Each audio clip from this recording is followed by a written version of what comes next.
Good morning. Welcome. Thank you. Where's Commander? Tell your boys there. I'm the regional minister. Right? They say this is here, but none of them can challenge me. Yes? Yes.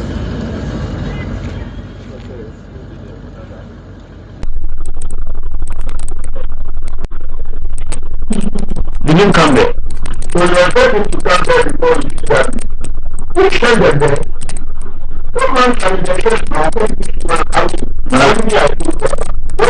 I will mean there. One of the commissioners. I think it's done.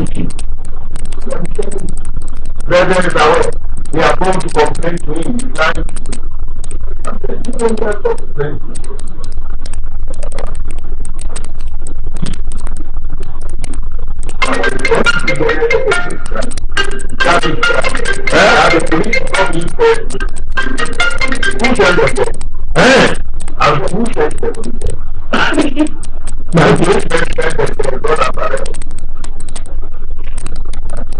Hello.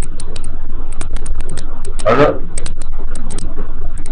Who is there? He has left long time.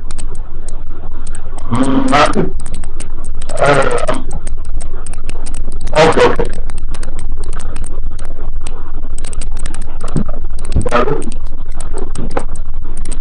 Who said that?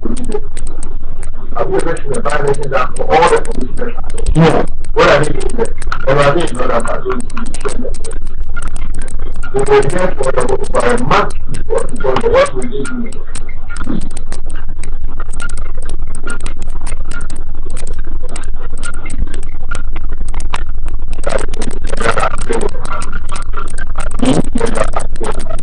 The key.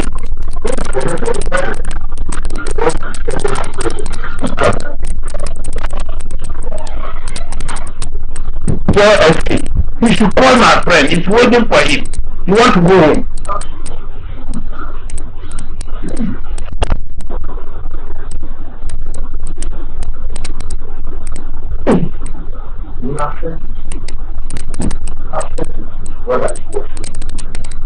What do you do?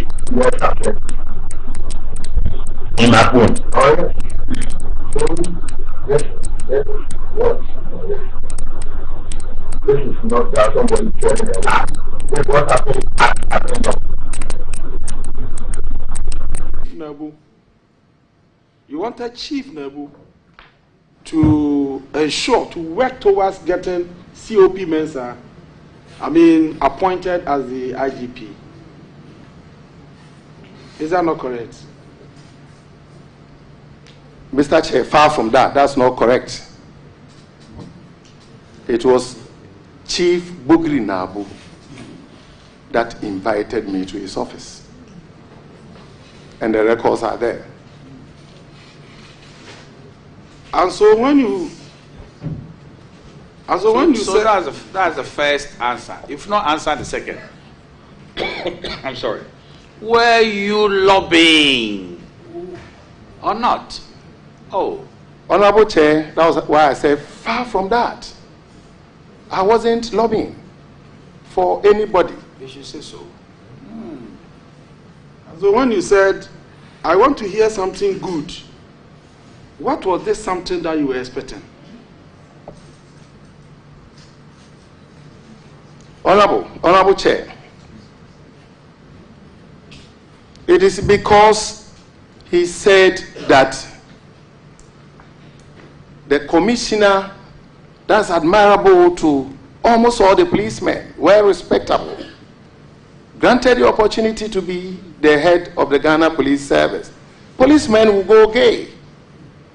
So basically, that was the feeling I expressed. And it wasn't because of lobbying.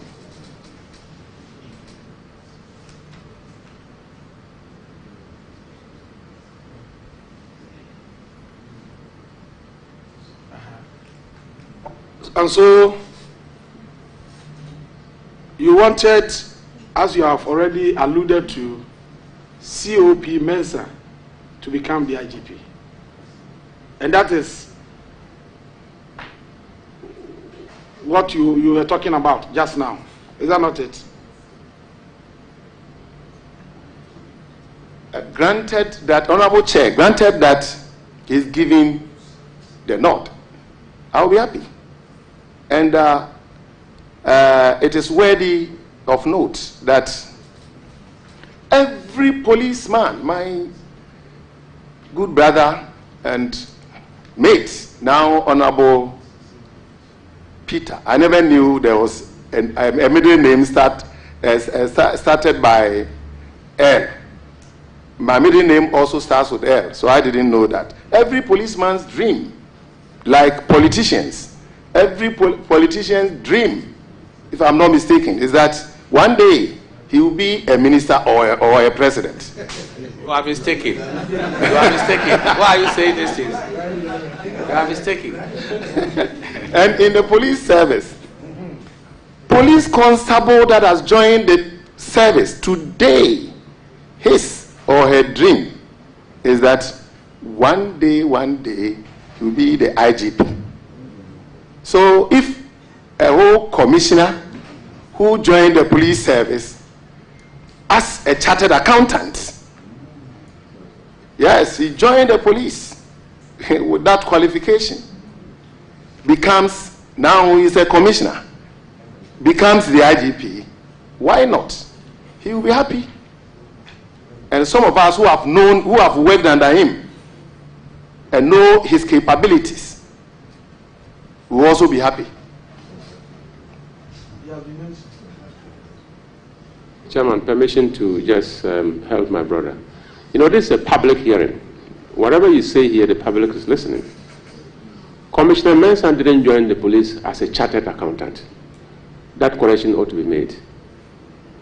The current IGP became a chartered accountant before Commissioner Mensah, and that is how come he became superintendent before Commissioner Mensah. Just a correction for the record. Thank you.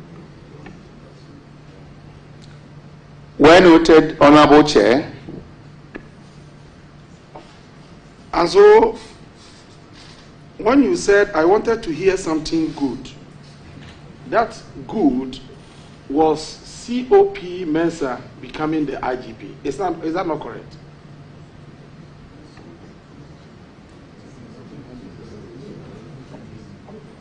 Yes, Honorable Chair.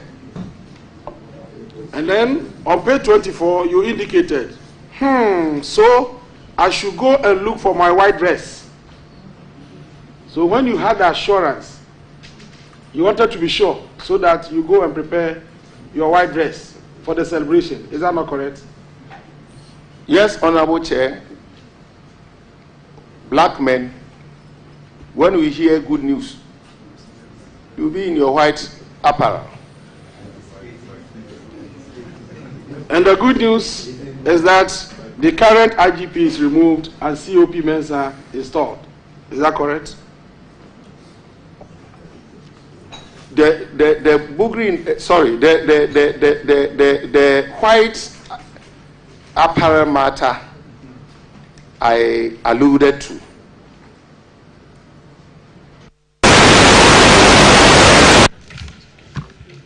For all due respect, I wouldn't want to answer this question. Thank you. You see, Commissioner, this particular statement is on the tape. This part, what he was trying to, bring your attention to is your voice recording.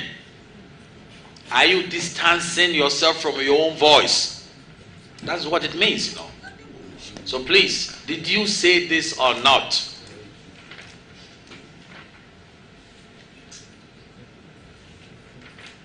Mr. Chairman, I want him to repeat the question. I didn't hear that. Can you repeat it? I want you to repeat the question. I should repeat the question. Yeah. Okay. I will do that.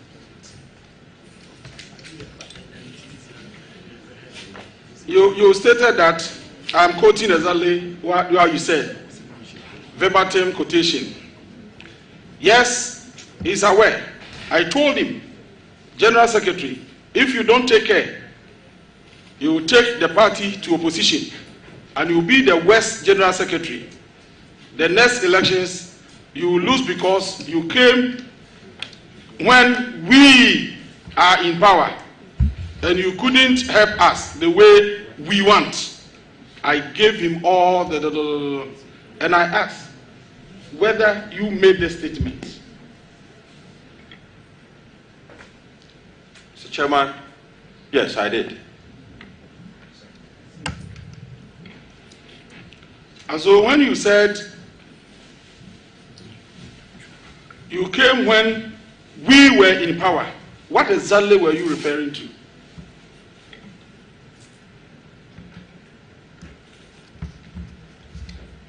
Mr. Chairman, I was referring to the General Secretary's party. That's the MPP. That's the MPP, is that correct? That is so. And then when you said we, you meant that you were part of the MPP, is that correct? I am a sympathizer of the MPP.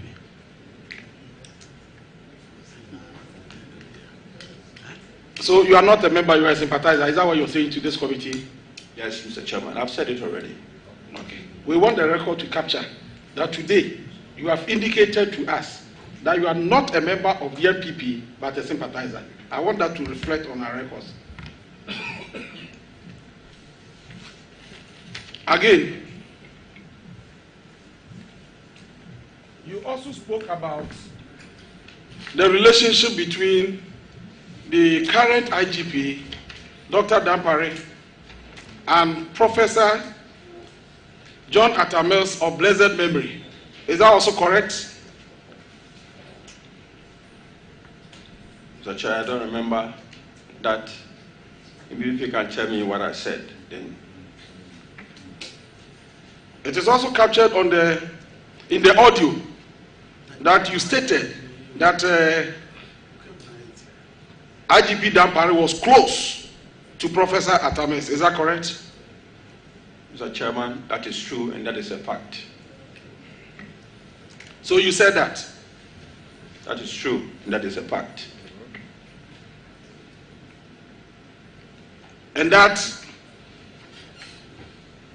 IGP Dampare was promoted above people like you just because of his proximity to Professor Mills and the NDC. Is that correct? Mr. Chairman, I don't remember saying that.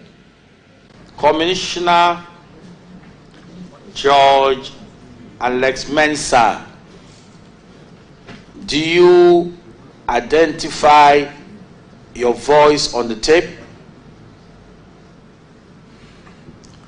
Honorable Chair, I identify some voices that resembles my voice, but I cannot say specifically that these are my voices.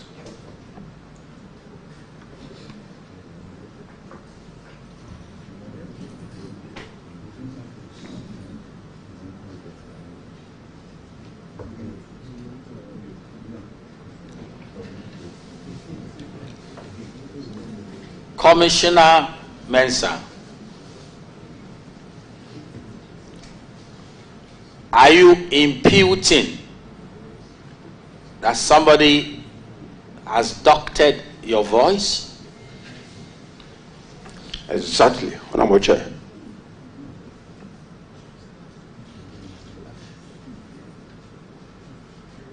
Have you heard that Chief Bugri Nabu has said on oath before this committee that he taped the conversation? Yes, Honorable Chair.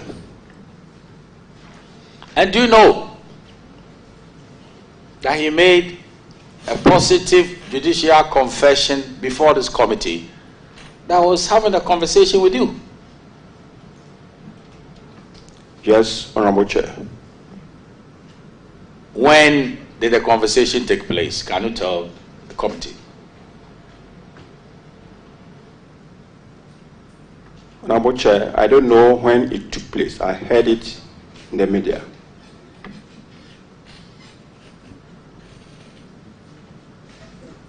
You know, this tape has a logical flow of people talking. This one says this, and this other says that. This person provokes this statement, and there's a response. Is that not the case? Honorable Chair, that is what I heard today. So let me ask you again.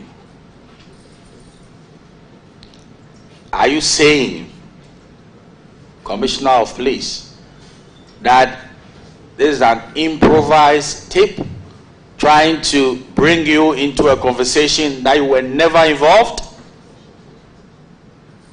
Honorable Chair, what I'm saying is that this tape that was played today, to me, is an edited tape. Okay. So the unedited tape, you admit, is you? Honorable Chair, I have not heard any unedited tape for me to talk about it as I sit here. But you just said all right. Now, this is the composition of the police council in Ghana. The vice president is a party man. It doesn't matter whether it's MPP or NDC. This is what we have given us, and this is what we work with. Now, a minister responsible for internal affairs, who is he? He's a party man. Then you have an inspector general of police appointed by the president. The president can dismiss him at any point in time, and therefore his loyalty is partial. It doesn't matter whether he was appointed by MPP or NDC, his loyalty is divided. Because he can be appointed today and dismissed tomorrow. And the worst scenario is when he is appointed to be acting capacity. It means I'm watching you. That is what it means. Now, the Attorney General is a party man. Then you have a lawyer nominated that one can be impartial, a representative of police, very well. 2 members of the police service appointed by the president. So who is that? Those people. Once they are appointed by the president, you know where they are coming from. Then 2 other members appointed by the president. So the whole composition of the police council is the president and the party. Why will you give us this and think that we should be professional? You cannot. There's no way you can have a professional police service. It is party politics. And that is why we have become a chess in the hands of the government. Whether it's MPP or NDC, we are chess in their hands. And they are playing political games. That is why no party in opposition can trust the government, can trust the police. Because of what you do with us. And so once you move into opposition, you are scared that the same thing you do with us, the other party will do with us. So there is a need for constitutional amendment. And I propose that if we really want a long-term solution to this vigilantism, one major thing is that the president must be appointed for a fixed, the IGP must be appointed for a fixed term of, with approval of parliament to exercise independent control. There's a need for an independent police service commission to replace the current police council. And grounds upon which an IGP can be removed should be spelled out so that the IGP's removal from office cannot be based on the whims and caprices of appointing authority. That the Minister of Interior can only give directives to the IGP in writing on matters of policy, but not as to how the IGP must do his work. This will make the police loyal to the Constitution instead of particular governments.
just focus on why we are here.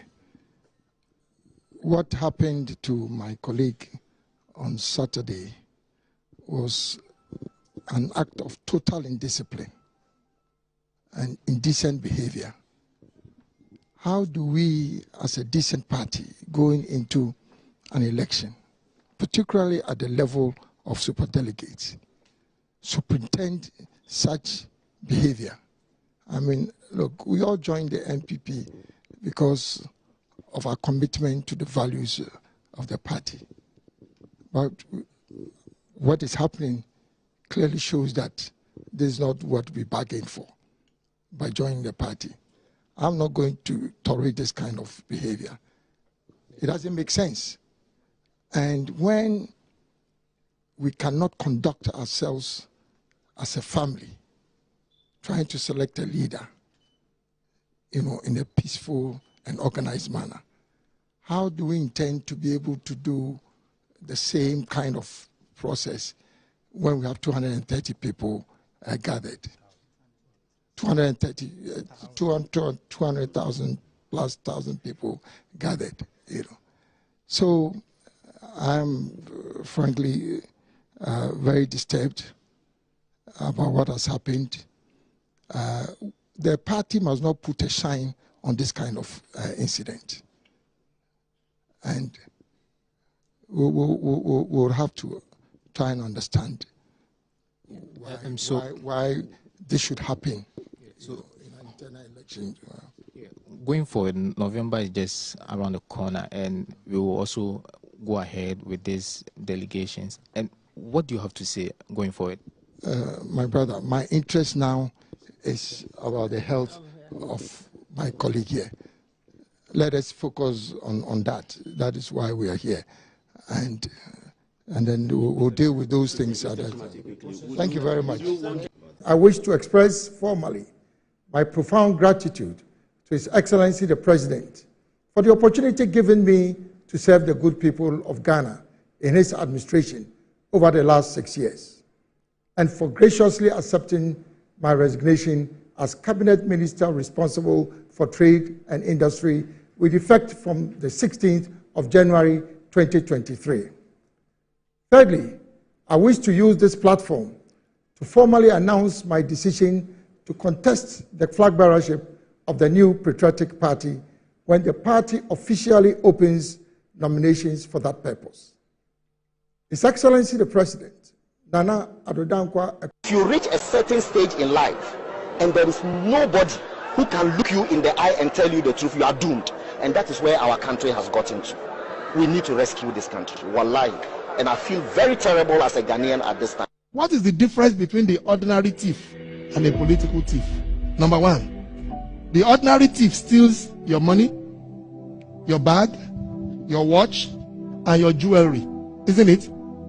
But the political thief steals your future, your career, your education, your health, and your business. Number two, the hilarious part is that the ordinary thief will choose whom to rob.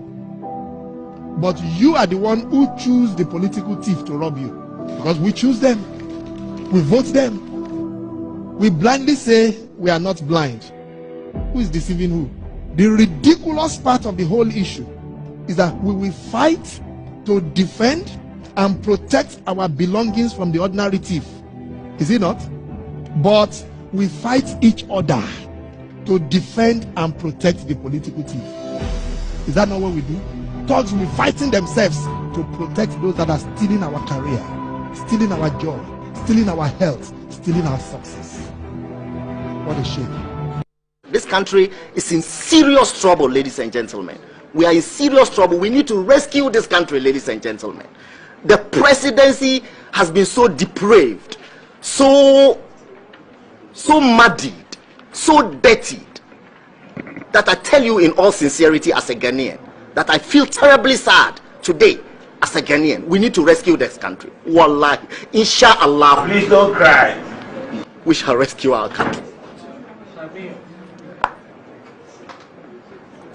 This country is in serious trouble, ladies and gentlemen. Government is broke, government is broke. The people are spending billions to go inside the government that is broke. Have you ever seen a minister who resigned because government is broke before? Government has no money. Have you ever seen a governor who said, ladies and gentlemen, when I was elected, I thought the government had money. Now I discover government has no money, I resign. Have you ever seen it? Government has no money, but they are bringing money out at election time. Where is that money coming from? So they are lying. What is happening is that there are two types of wicked people in government. Type 1, they eat current money. Any money they find in government, they will eat it. They are wicked about that one. There is type 2. Type 2, they eat current money and future money. They will say, my term will end next year. When I leave, how will I eat money? Let me borrow money now and borrow money of the future and eat it now. Right, hello, good morning and welcome to the show.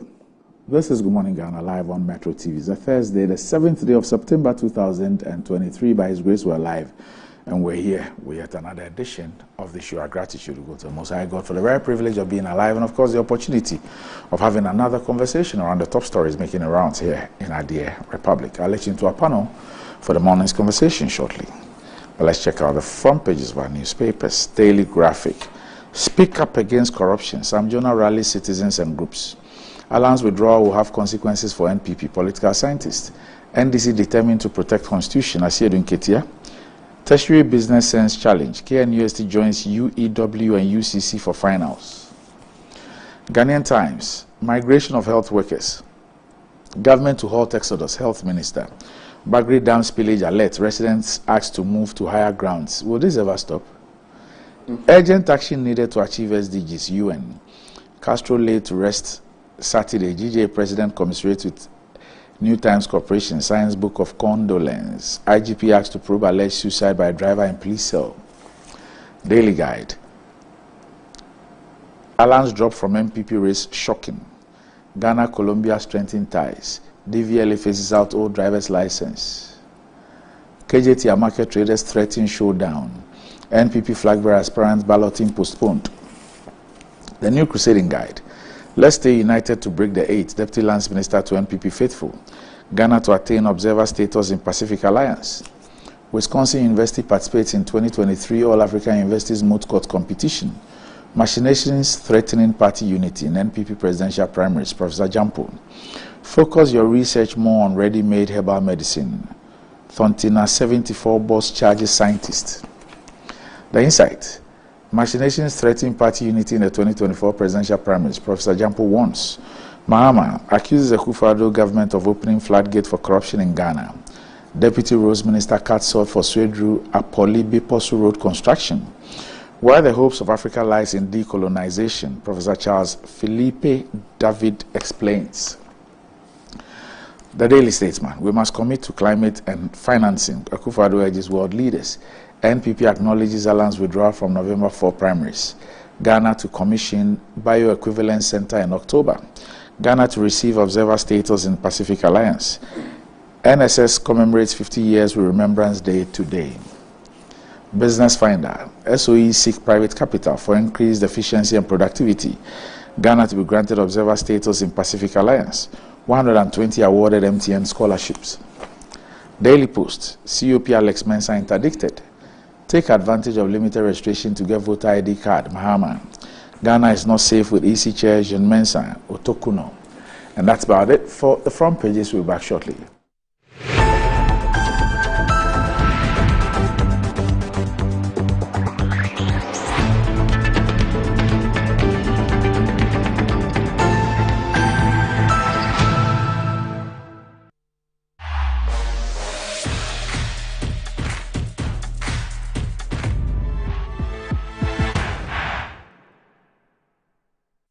Ready for something refreshing and great tasting for your kids' enjoyment? Angel Cola. For your graduation enjoyment? Angel Cola. Beach hangout? Angel Cola. For all your refreshing moments? Angel Cola. For your parties, get-togethers, events, and celebrations, enjoy a chilled bottle of Angel Cola. Radio Grandma, today is your day. Over to you. Thank you. Enjoyment Cola.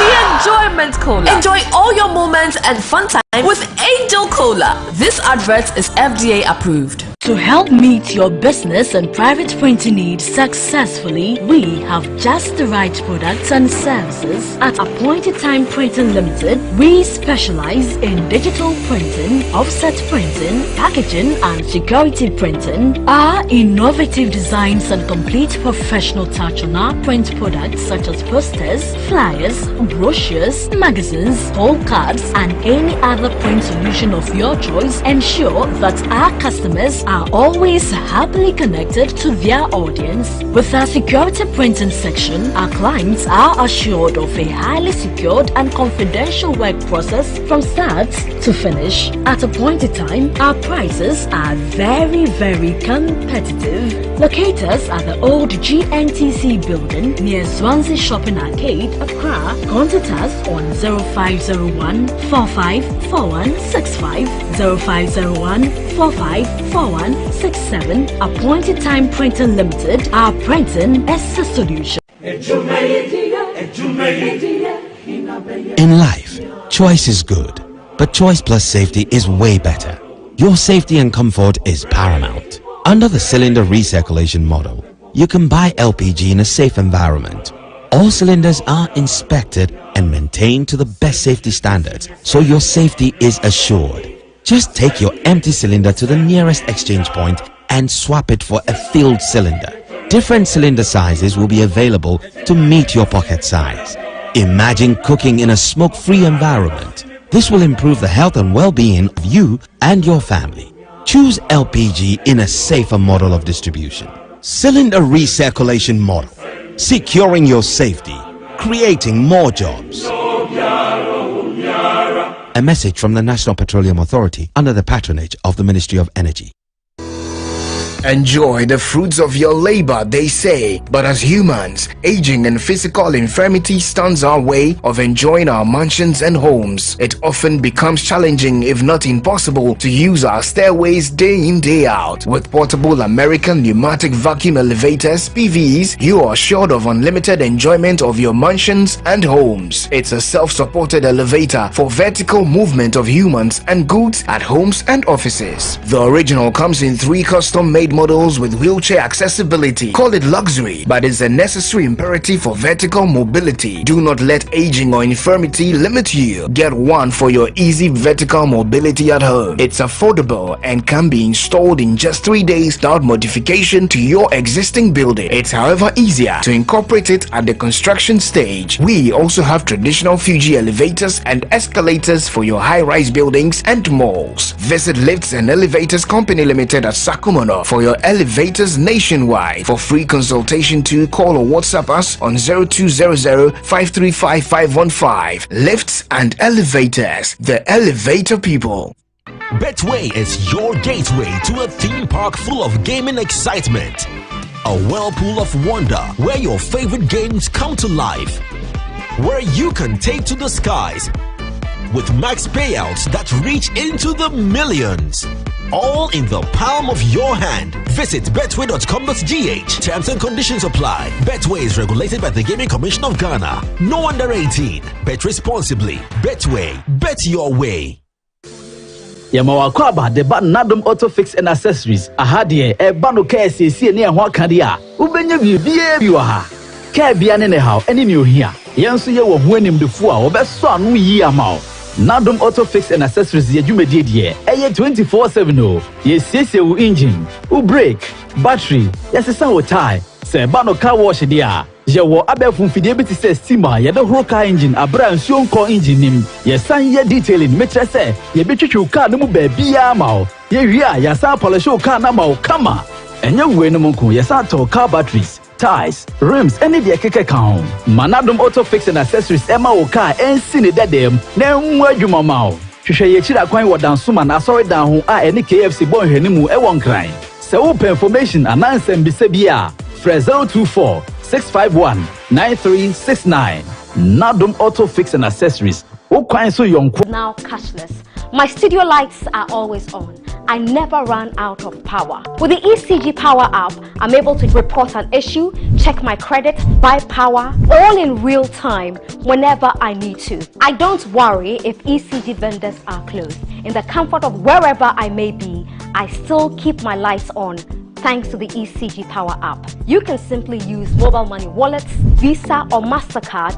It does not attract e-levy. With the ECG Power app, you are totally covered. To download, go to the App Store or the Google Play Store. You don't have a smartphone? Don't worry.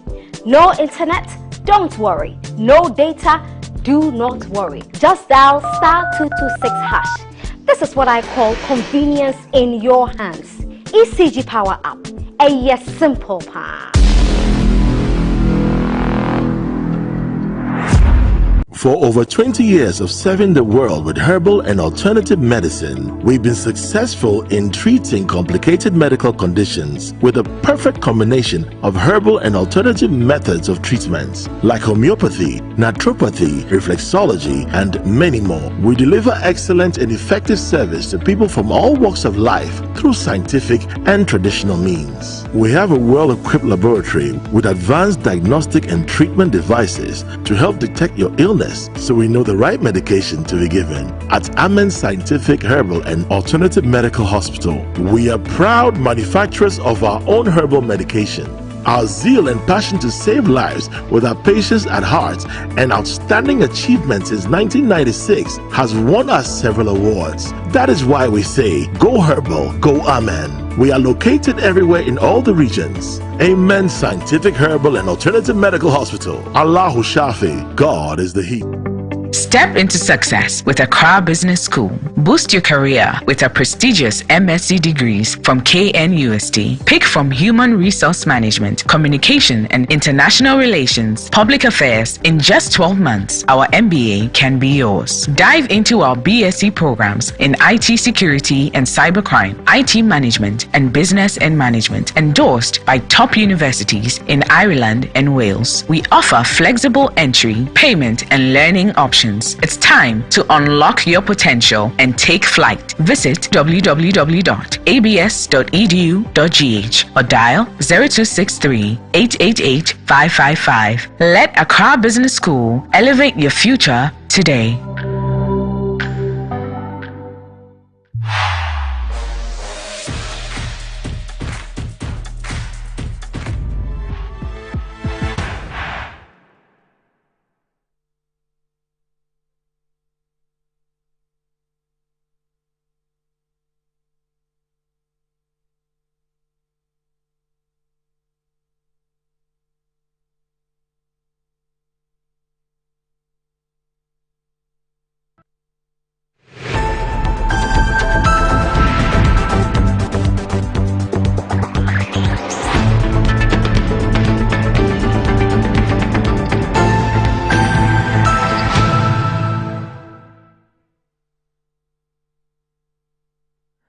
Right, welcome back to the show. If you just joined us, this is Good Morning Ghana live on Metro TV.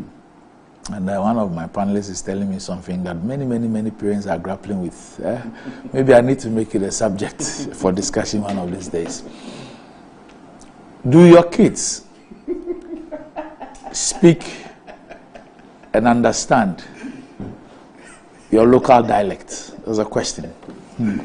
Anyway, with me on the show this morning is a former member of Parliament of the Okankwe North Constituency, who's also getting ready for the party's primaries for the same constituency, the Honorable Fuseni Isa. Good morning. Good morning, Doc. Also with me on the show this morning is the man for special duties. Okay. He's a deputy director, special duties, NDC, Yao Broja Jemfi. And he's here with us on the show. Good morning. Good morning, Doc. Good to see you again. Good to see you. It's been yes. You were sworn in yesterday. I was sworn in yesterday. We attended our first functional executive committee meeting. Right. So the work has started. And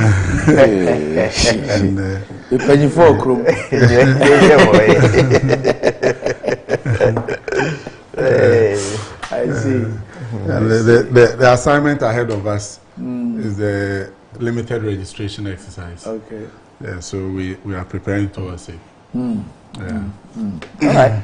Okay, so, well, why don't you secure your future with Accra Business School? You can boost your career with the prestigious MSc degrees from KNUST. You can choose from Human Resource Management, Communication, International Marketing, International Relations, Public Affairs, or IT Management. In just 12 months, the MBA can be yours. Dive into the BSc programs in IT Security and Cybercrime, IT Management and Business Management endorsed by top universities in Ireland and Wales. The Accra Business School offers flexible entry payment and learning options convenient to you. It's time to unlock your potential and take position. Visit www.abs.edu.gh or call the Accra Business School on 0263 888 555 or 0263 888 666. Visit the campus at the Spintex Road, Christ Square. Let Accra Business School elevate your future today. And it often becomes challenging, if not impossible, to use the stairway at home or the office. And this is because, as humans, aging and physical infirmities stand our way in enjoying some of these things that we've told so hard to put up. But you need not worry any longer, because with the portable American pneumatic vacuum elevators, PVEs, you're sure of unlimited enjoyment of your mansions and homes. It's a simple to use self-supported elevator for vertical movement of humans and goods at homes and offices. The original comes in 3 custom-made models with wheelchair accessibility to choose from. You may call it luxury, but it's a necessary imperative for vertical mobility. Do not let aging or infirmity limit you. Get one for your easy vertical mobility at home or office. It's affordable and can be installed within 3 days with modification to your building. Visit Lifts and Elevators Ghana at Sakumono for your solutions and free consultations. Call Lift and Elevators Ghana on 0200535515, 0200535515, or email at elevatorsgh@gmail.com. And what does wealth mean to you? I don't mean ill-gotten wealth. Do you want to live like a tycoon? Remember, who's got a molar, got the power. Ghana's newest lottery game draws live on Adom TV at 9 a.m., 12 p.m., and 6 p.m. daily. Now pick up your phones, tablets, and computers and download the Game Park Games app on Play Store. You can also play on their website, www.gameparkgames.com, or by dialing *946# *946# on all networks. Just choose 4 numbers from 0 to 9. It's easy to play and easy to win. Charlie, make we play this game and make some molar. Nobody beats our odds in Ghana. Game Park Games, more molar, more power. This game is regulated by the National Lottery Authority and is not for persons under the age of 18. Play responsibly. All right, so brother, you spoke about the limited registration exercise being your focus. Yeah. Okay, yesterday, the flag bearer of your party, President Mahama, did a Facebook interaction, and he also raised the issue, urging everybody to go and register, those who have not registered, to take advantage of a limited registration exercise. But then he raised an issue which has been on the table since the Electoral Commission announced the limited registration exercise timetable, and that has to do with a decision to conduct this exercise at only the district offices of the EC. The political parties at IPAC, I think with the exception of the MPP, held a presser. So I saw APC, PNC, CPP, all of them, held a presser. And in that presser, they made the point that the EC engaged them at IPAC. The EC informed them. They expressed their reservations to the use of the district offices. And the EC told them that they were going to get back to them. And the next thing they heard was that the EC had gone ahead with the announcement. So they held a presser and asked the EC to rescind the decision. And they thought that you don't even engage in stakeholder relations that way. Subsequent to that, your party, be the minority in parliament, and the party itself is also raised this issue severally. And yesterday, the former president also raised the same issue while encouraging people to take advantage of it. In all of this, it appears that the EC is bent on going by what they've told us. Doc, first we need to speak about the fact that for about 3 years now, the Electoral Commission has not conducted any registration exercise. Since the mass registration that ended in early September 2020, I believe, the Electoral Commission has not conducted any registration exercise. And so we are looking at a huge, number of first-time voters who are eligible to register for this exercise. And so for the first time, we are considering those who are between the ages of 18 to 21, I believe, because those who turned 18 in September 2020, they could not be registered. And so we expect that such people are now about 21 years old. And so 18, 19, 20, and 21. This is a huge chunk of persons who have not gotten the opportunity to be registered. And so whatever the Electoral Commission does, they must take into consideration the numbers that are available to be registered. And so I was very surprised when I heard that the Electoral Commission, of course, announced that they are going to restrict the registration centers to their district offices.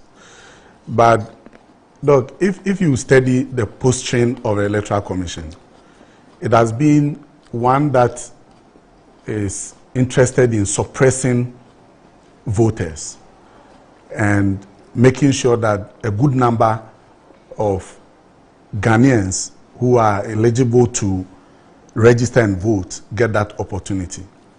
Beginning from, I believe, last year, when they started pushing for an amendment to the elections regulations, when they said that they wanted the Ghana card to be the sole qualification document to be able to enter the electoral roll. And that was very clear that they didn't want quite a good number of persons who will be able to register, participate in the exercise. Because there are many, many persons who have not registered for the Ghana card. Not because they don't want to, but by the arrangement that the NIA put in place. If you were not up to 15 years, you could not participate in the registration of the Ghana card. And so all those persons who were below 15 at the time that the NIA was doing the registration, some of whom have turned 18 now, do not have the Ghana card. And so if the Electoral Commission was only going to use the Ghana card to do the registration, then they would have achieved the same goal that they want to use this exercise to achieve. Get a good number of the people out of the system. Once they failed, then they came back to this strategy of limiting the registration to their district offices. The first issue that we have to look at, for me, Doc, is the transportation cost. Because many times we sit in Accra and think that we are in the city and you can move from Adenta to, say, Medina in the next 5 minutes, or even from a town to the district capital within minutes. When you go to certain constituencies, even in Greater Accra as a region, you would notice that traveling from a particular town or village to the district capital could take several hours to be able to commute to the district capital. So once the Electoral Commission decides that they want to do the registration at the district capitals, all that they want to achieve is to make sure that not all the persons who are qualified to register get the opportunity. The second argument is also about even when you are able to travel from your town to the district capital, there's no certainty that you will be able to register on that day. So what happens if you travel from, say, your village to the district capital, and because of how they want to conduct the registration, I'm told they want to limit it to only 2 machines to do that registration. And the staff strength that they also have, they want to rely on their district officers. You know, I'll come to that, the issue about the publications. So if you look at what they are putting in place, and I've even heard some of their district officers complaining that the preparations that they are doing is not towards a 3-week period. They think that the materials and everything that they are doing is like doing a 2-week exercise. So all of these is going to end up disenfranchising a good number of the persons who are qualified to vote. And if you study their own projections, they project to register about 1.5 million. Now, if you take into consideration population growth and consider the period that the Electoral Commission has refused to conduct the registration, you come to a conclusion that even their projection tells us that they want to disenfranchise a good number of a people. Because if you do the analysis, you'd realize that close to 3 million persons have turned 18 between the period of 2020 and now.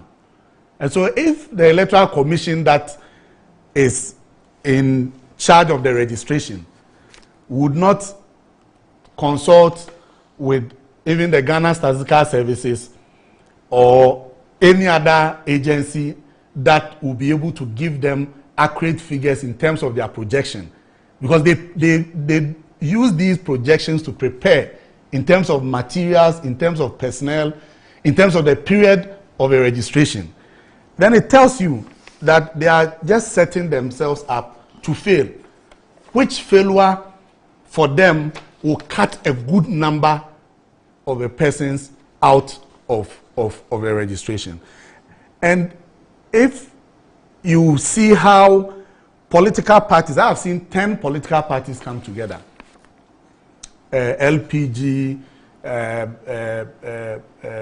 UFP, you know, PNC, CPP, all of these political parties. NDC. Of course, yes. All of these political, I didn't mention NDC because NDC was not at the IPAC meeting that took the decision. That's why I didn't mention NDC. But of course, I mean, I'm speaking to it. I'm an officer of the party.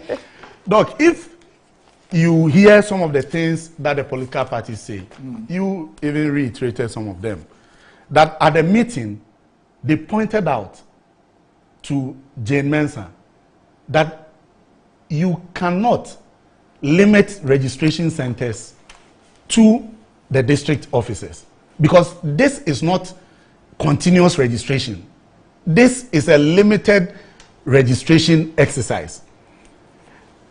And from what they tell us, what they told the media in their press conference, when they raised these concerns, Jane Mensah said that she was going to have a look at it, a second look at it, and get back to them, only for them to see her in the media announcing dates for the registration. And this one, NDC, was not there. And these are some of the things that we have complained about, that IPAC, that is supposed to be a consultative and engaging platform, has been turned into a lecture hall, where even as a student, because that's what Jane Mensah is treating political parties. She's a lecturer and they are students. And even your questions do not matter. When you ask questions, you are told to take it home as homework. And the next time you come, that is part of the examination that you have to write. That's how the Mensa is behaving and treating IPAC. And so this is very bad, and I am happy that I have heard some paramount chiefs who have been speaking to this. You play some of the sound bites. There goes also Mahine, who is a paramount chief. You know, he simply said that, look, you don't even know our community. Getting persons to travel, in some instances, people are going to travel for 3 hours. Look, I have some of the Google Map demonstrations, and I may share them with you. Some of them, if you see the number of hours that registrants or potential registrants will have to travel, it's very worrisome. If you look at this, for example, I have one that if you want to travel from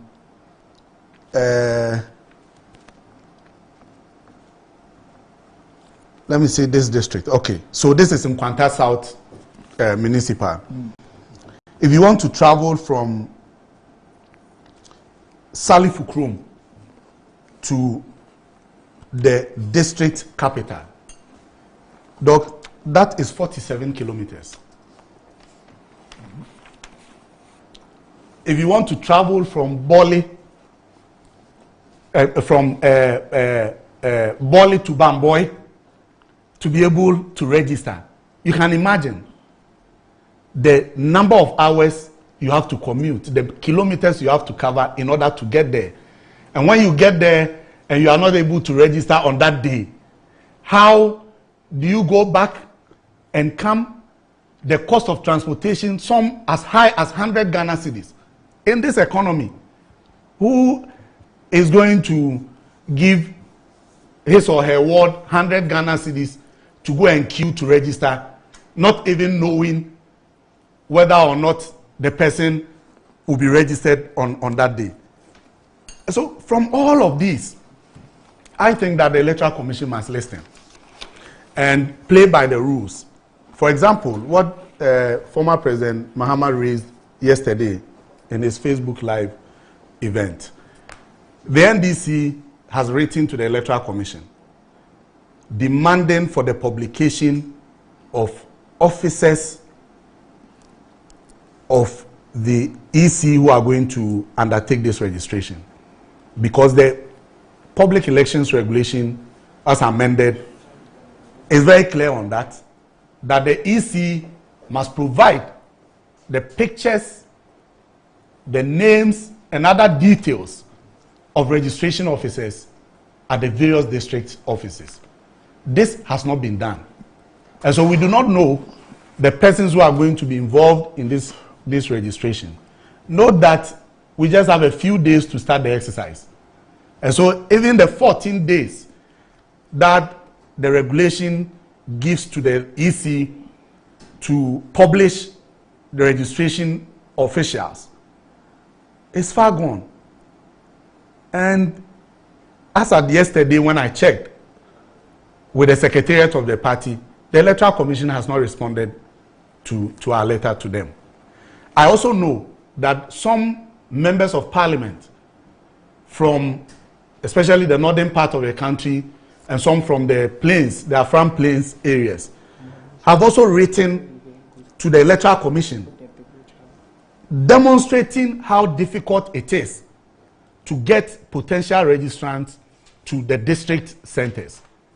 What the EC has done is only to write to them to acknowledge their letters and say that they will hear from her.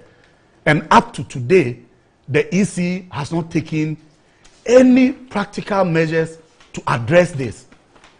And if you juxtapose that with the regulations about the suitability of the registration center to be used as a voting center on election day, then the EC cannot go ahead and do the registration at their district offices, because no district office of the Electoral Commission has ever been used as a voting center.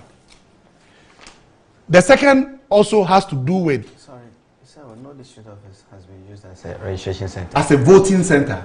A voting center, okay. Because the regulation is very clear that if you check the regulation, I have it here, it gives features of the centers that could be used as a registration that center. should mirror a voting center, right? Yes, and one of them is that it must be suitable to be used as a voting center. As a voting center. Suitable. Yes, okay. To be used as a voting center. Okay.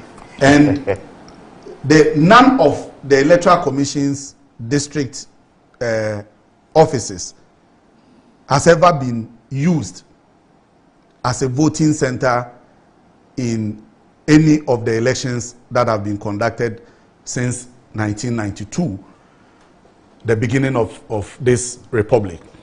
And so they cannot do it at the district offices. And I want to believe that they will listen to the voices of conscience, the chiefs who are speaking, the political parties. And again, even in the 1992 Constitution, it's very clear that the Electoral Commission is supposed to facilitate for easy access to registration centers by potential registrants. And so if the Electoral Commission that is supposed to ensure and facilitate, for the convenience of registrants, is rather doing things that violate the rights and the Constitution, then I think that this is a big issue that Jane Mensah must listen to it. Doc, there are many things going on around us in the sub-region. One of them has even been used as an excuse at the court. One of the claims of the police in preventing the minority for the demonstration is that there are coup d'etats around us. And so they do not want to see people gathering in numbers. And this exercise is going to see about 3 million persons gathering at only 200 and something district offices of the EC. I mean, this is more than the Occupy Bank of Ghana demonstration. The police must be concerned about how the EC wants to mobilize people to one center, whether they are going to demonstrate or they are going to have the opportunity to register. On a more serious note, Doc, if people are unable to register and express their choices in terms of who leads them in local and district assembly elections, in general and parliamentary elections, then it builds up the heat and becomes one of the excuses that people use in order to seize power. And so national security must even be interested in how the EC is conducting itself and not listening to any of the parties working with them, any of the chiefs that have been speaking and saying that, hey, don't go on this tangent. It is against the Constitution, it's against your own regulations, and it's also not going to help for persons who are really qualified to register to get the opportunity to register. And I know that Honorable is preparing to contest again. He should be interested how his constituents are good. I hear in Greater Accra there are some constituencies, about 4 constituencies form the Accra Metro, and they have 1 district office. Can you imagine that, dog? 4 constituencies going to 1 district to register. Look at the number of persons that will troop to the registration center and how the process could even go faster to get more people registered. The Electoral Commission should listen. The EC, if they think that they can do what they want, they can disregard the Constitution and disregard their own regulations and do what they want. Look, it's not going to help our democracy. It has the tendency of breeding a whole lot of issues that, for me, it must be national security concern. Good morning to you again, Doctor. Good morning. And good morning, brother. that was quite elaborate. Good morning to the good people of Okankwe North. I'm hoping that this morning they're doing well. Randy, it's not the first time we are having to do limited registration, and the import of limited registration is to update the voters register. Our current voter register was created somewhere September 2020, the run up to the general elections, and since then I can't recollect any time that the EC has come up with opportunity for people who have qualified or attained the age of 18 to be able to put their names on the register. Thankfully, with the upcoming district level elections, it is an opportune time for the EC to do this. And we can recollect this has been in Parliament for a while. The EC itself laid a CI in Parliament that we had some back and forth on the issue until finally there was some agreement in Parliament to allow the EC to go on with its duties. The EC has created a platform, IPAC, where all registered political parties have opportunity to interact with the EC.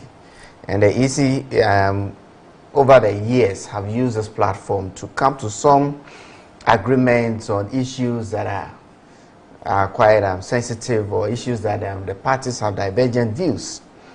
It is worth to note at this point that currently the biggest opposition party, the National Democratic Congress, has boycotted IPAC.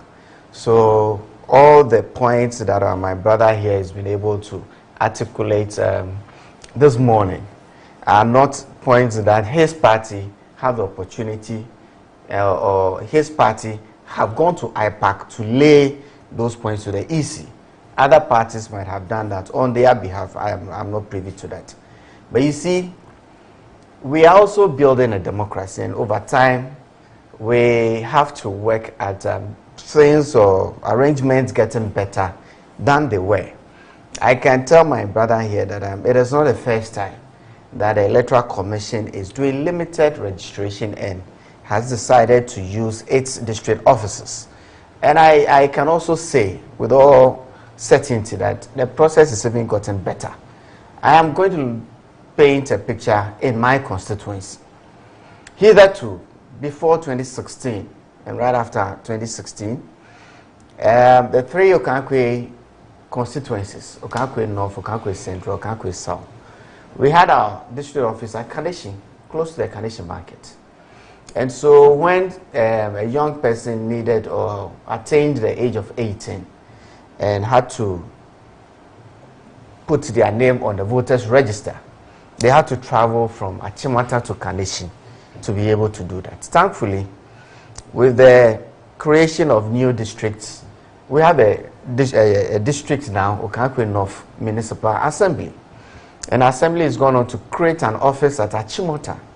So within my constituency, from everywhere you are, it is practically a walking distance to the EC office for you to do this. It might not be the same situation in other districts or in other constituencies, but this is what pertains in my constituency. And so I'm laying that the situation has actually gotten better than it used to be. And I think that is what the EC pushes or wants to achieve over time. Then again, the role that the voter ID card used to play in our lives, hitherto, with the advent of the Ghana card, it is a very different situation now. Hitherto, for you to do a bank transaction, one of the ID cards you really needed was the voter's ID card, because the banks or the financial institutions could actually go online to verify its authenticity. But now with the advent of the Ghana card, the use of the voter ID card is kind of gone down. Not until probably elections would each have that significance that it used to have in our lives. So the projections and all of that, I am sure the EC is actually taking all of that into consideration.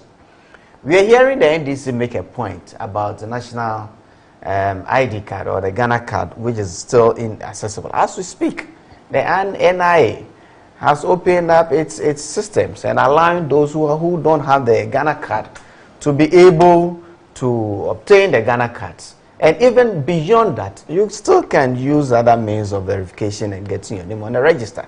So I don't know how come the absence or inability or the refusal of somebody to get a Ghana card affects what the EC set up to do. I'm not here as a spokesperson of the EC, but I am speaking as an active participant of the processes engaging the EC engages in. And so this whole thing of Omahene coming to interact, I'm sure that Omahene was in office when the EC used to do this registration in offices, and I'm not sure that it's the first time that he's becoming aware of that. And as we progress, as we make strides in our democratic processes, as we try to adopt new ways, I think that all that I want to say about this particular issue is that we as a political class, as a political parties, I think we should go back and utilize a platform created by the EC, which is an inter-party, what we call IPAC. And I expect that the NDC will go back to IPAC and articulate this point and get a reaction, with the reaction of the EC, rather than us coming to poo-poo as usual the operations or the directions of the IPAC. And it's becoming a sort of a cycle, that when you are in opposition, what you do is to criticize the EC. When you are in government, what you do is to support the work of the EC. I think we should move away from that. We should look at building institutions and improving upon the capacity of the Electoral Commission, such that at any point in time, when the EC organizes elections, we can all come up and actually accept whatever the EC is done within the process. That is how come we have created this IPAC platform. And the IPAC platform is what other countries have actually come here to have a look at and actually mirror. But the members of IPAC on this particular issue held a presser to say that the EC engaged them. When the EC told them about this proposal, they objected to it, especially the issue of the district offices. The EC said it was going to get back to them, only for them to hear of the announcement. But you see, Randy, this issue is even played in Parliament.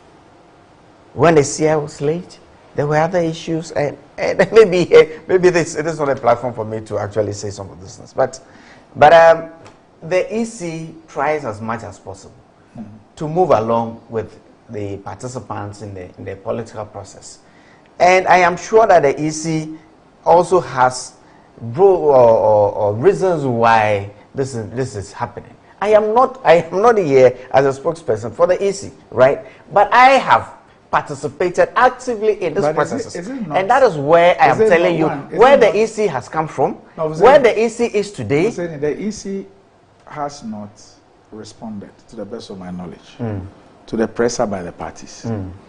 I would expect that if you engage them and you tell them this is what I intend to do, they raise, all of them raise this issue.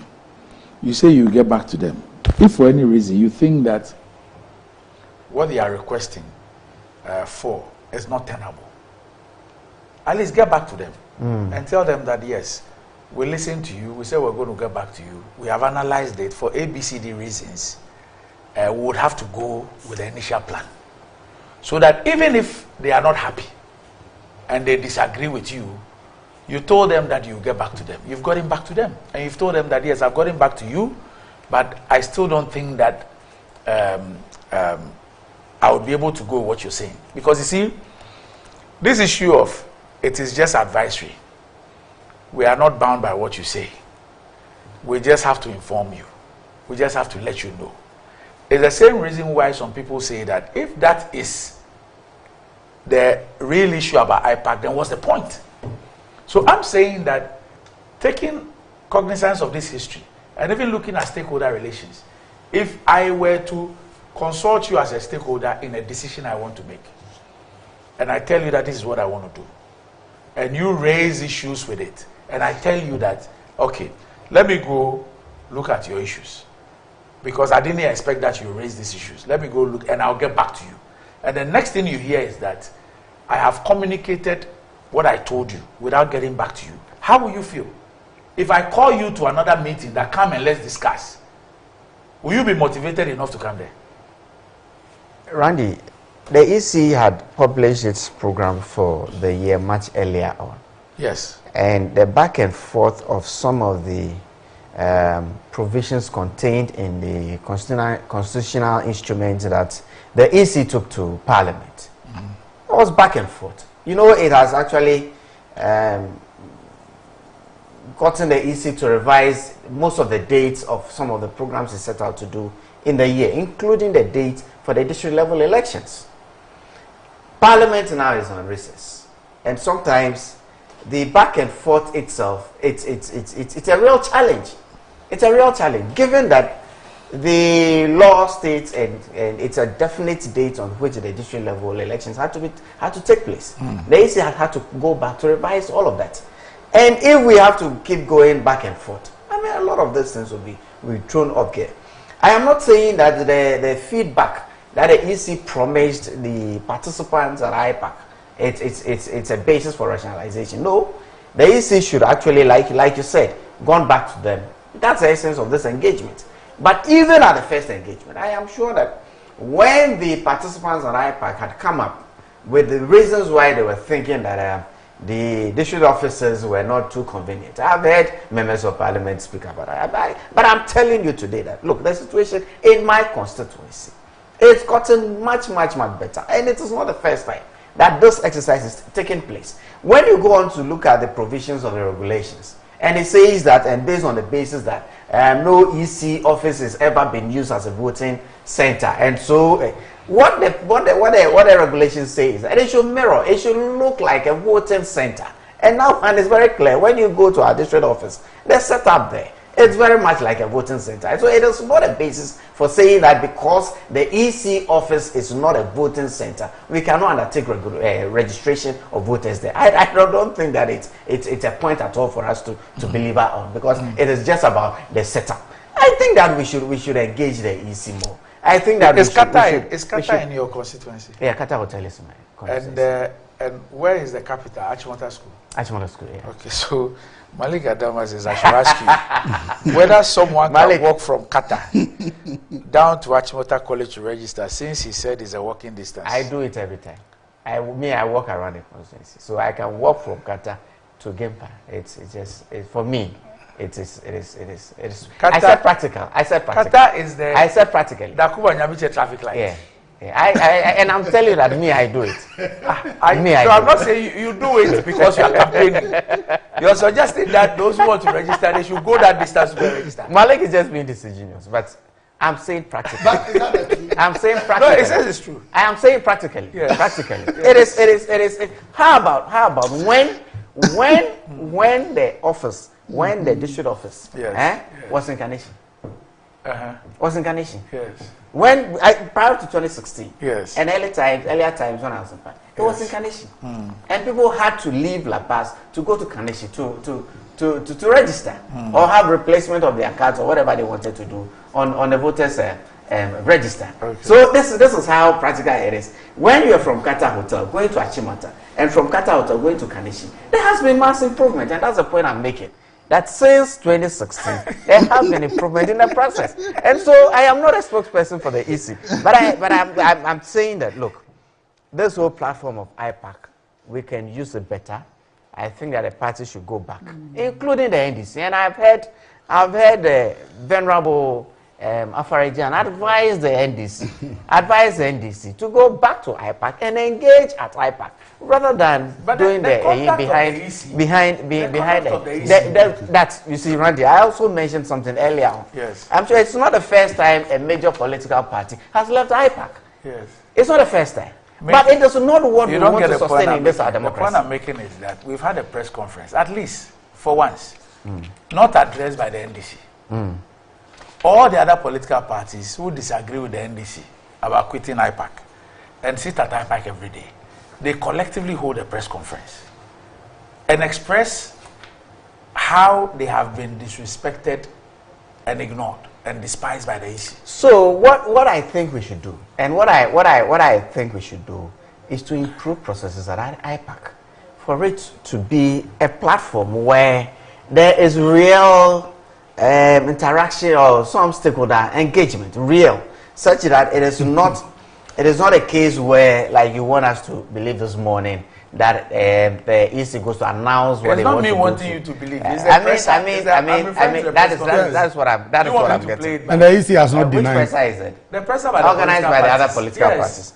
It's a case that my point is that we should move on. I mean, in 1993, I didn't think there was IPAC. I'm not too sure when IPAC came into being. But over time, we should improve some of those things. We have set up IPAC. It's a platform of engagement between the EC and participants in the political process. And so we should improve it. And you see, this whole case, I had mentioned earlier, the case that when you are in opposition, everything the EC does, you have to find fault with. When you are in power, you seem to support the EC into two. It's a dangerous thing that is setting out. We need to move away from it. We need to move away from it. And my invitation this morning, that is why I even tried to interject when my brother here, was speaking, that look, the NDC is visibly missing from IPAC. They're visibly missing from IPAC. And they've been advised severally. Go back to the platform. You still remain the biggest opposition party. Go back to the platform and articulate your points. I am saying that the processes have improved since 2016. I'm looking forward to it even getting much better.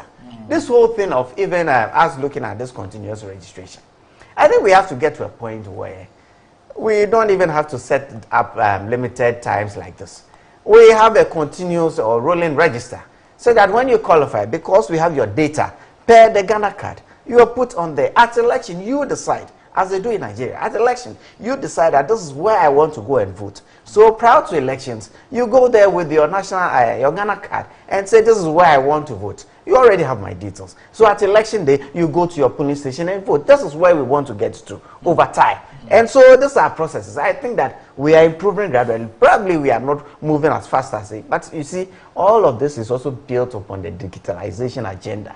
Thankfully, we now have a recognizable national ID card that we can link to who qualifies and who is a Ghanaian and who can vote. This is a whole process. So it is something that is being built over time. We are not there yet, but it's a process. We'll get there. No. So before you come in, I think the issues with say are very legitimate. There are communities in Northeast region that we call overseas. These communities, for some of they come to a district or municipal. For them to come to a district or municipal capital, they have to cross the river. Now that the Bagri Dam is open, crossing the river is risky to their lives. The AC should please relax their stance. And the Honorable Austin Game, he says most of the coup controversies in West Africa and now Gabon have been about elections. Hiding behind the independence of some state institutions is a major contributor. Let us not wait for trouble. Prevention is better at this stage. And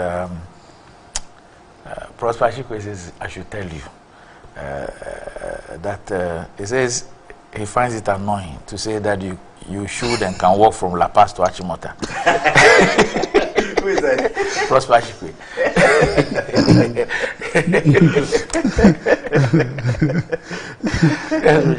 But I'm very surprised that Honorable. But you see, you know, hold on, a minute. Just a second. I'm saying that hitherto, we found a way from La Paz to Foundation. We found a way to brother. But hitherto, we had to pick ballot boxes. Yes, it has not stopped us from. So that's what I'm saying. My point is saying that we are improving. And we need to support the institute. When you you don't have to go as far as Kanisha. When you have all you need to do is to go to Achimota. When you have the opportunity of doing something, I mean, the EC got these new machines and equipments just recently. Yes, that's we spent over 100 million or something. They were procured in 2020. Just recently. So it's a whole process. No, I'm saying. We'll get to a point where we don't even have to do limited registration. Honorable, you see, I'm very surprised that we'll get to a point where we don't even have to do limited registration. You are a participant in elections. And I've been so for a while. I'm praying that you will get the opportunity again to contest. Come to Parliament. Say it. To contest on your ticket. Senator says I should tell you that Obana. No, Obana. It's Obana. I only pity him that your party will make regulations that people should not contest MPs and will rather allow MPs abandon their seats to go and contest in other constituencies. That's very unfair. Okay. To you. That's what I'm saying. I'm just praying you'll be able to go through in your primary. But it's quite surprising. Senator says he's been absent from the constituency. You are saying that. Know why. I wish you could tell us why. I didn't know the earlier community. He said, is it Tapa Which to one? Achimota? The first. Oh, Kata. To Kata. It used to be Kata Hotel. It's now Kata Hostels. Yes. Okay, I don't know that place. But at least I know La Paz. Do you know do you know the Nyamiche traffic light? Yes. Yes. The one that left from La Paz. From La Paz. The one that left goes to Dakuma. Yes. And straight goes to. So the traffic light to your right is Kata. Oh. So that's the place. So it's beyond La Paz. Beyond La Paz. Yes. And you are saying that you walk from that place to Achimota. He said when he's campaigning, he walks. Just because you want to defend the Electoral Commission, you are calling on your constituents to walk from La Paz. Beyond La Paz. Let me even limit it to La Paz. To Achimota to register. But I am not and if they don't have a Ghana card, they should lobby two people to walk along with them. I mean, but Doc, this is even a city constituency. All right, let me make the point. You heard the text message. Are calling me. I can see Akogan to call. You heard the text message. You heard a text message from somebody in Northeast region. Yes. About the overseas. About the overseas thing. Yes. Look, I just checked from a community called Manukrum to Goso. This is in the Ahafo region. And Goso is the capital of Sunafo. Yeah, that's where the Omahini was speaking about. Yes, that's where the Omahini was speaking. Now, from Manukrum to Goso, Doc, it's 143 kilometers. If you take the fastest route, it should take you which is a very bad route, 3 hours, 15 minutes. If you want to go through Bebieni, which you would have, you'll be assured of a good road, that should take you 4 hours. And Honorable is saying that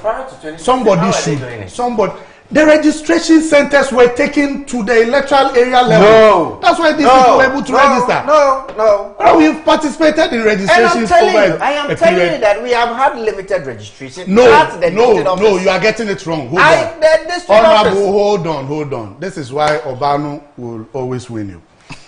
You see, there's a difference between limited registration and continuous registration. The Electoral Commission made provision in the regulations during Charlotte Osei's time for continuous registration. That one, you are not expecting a good number of persons to walk to the Electoral Commission's district office to register.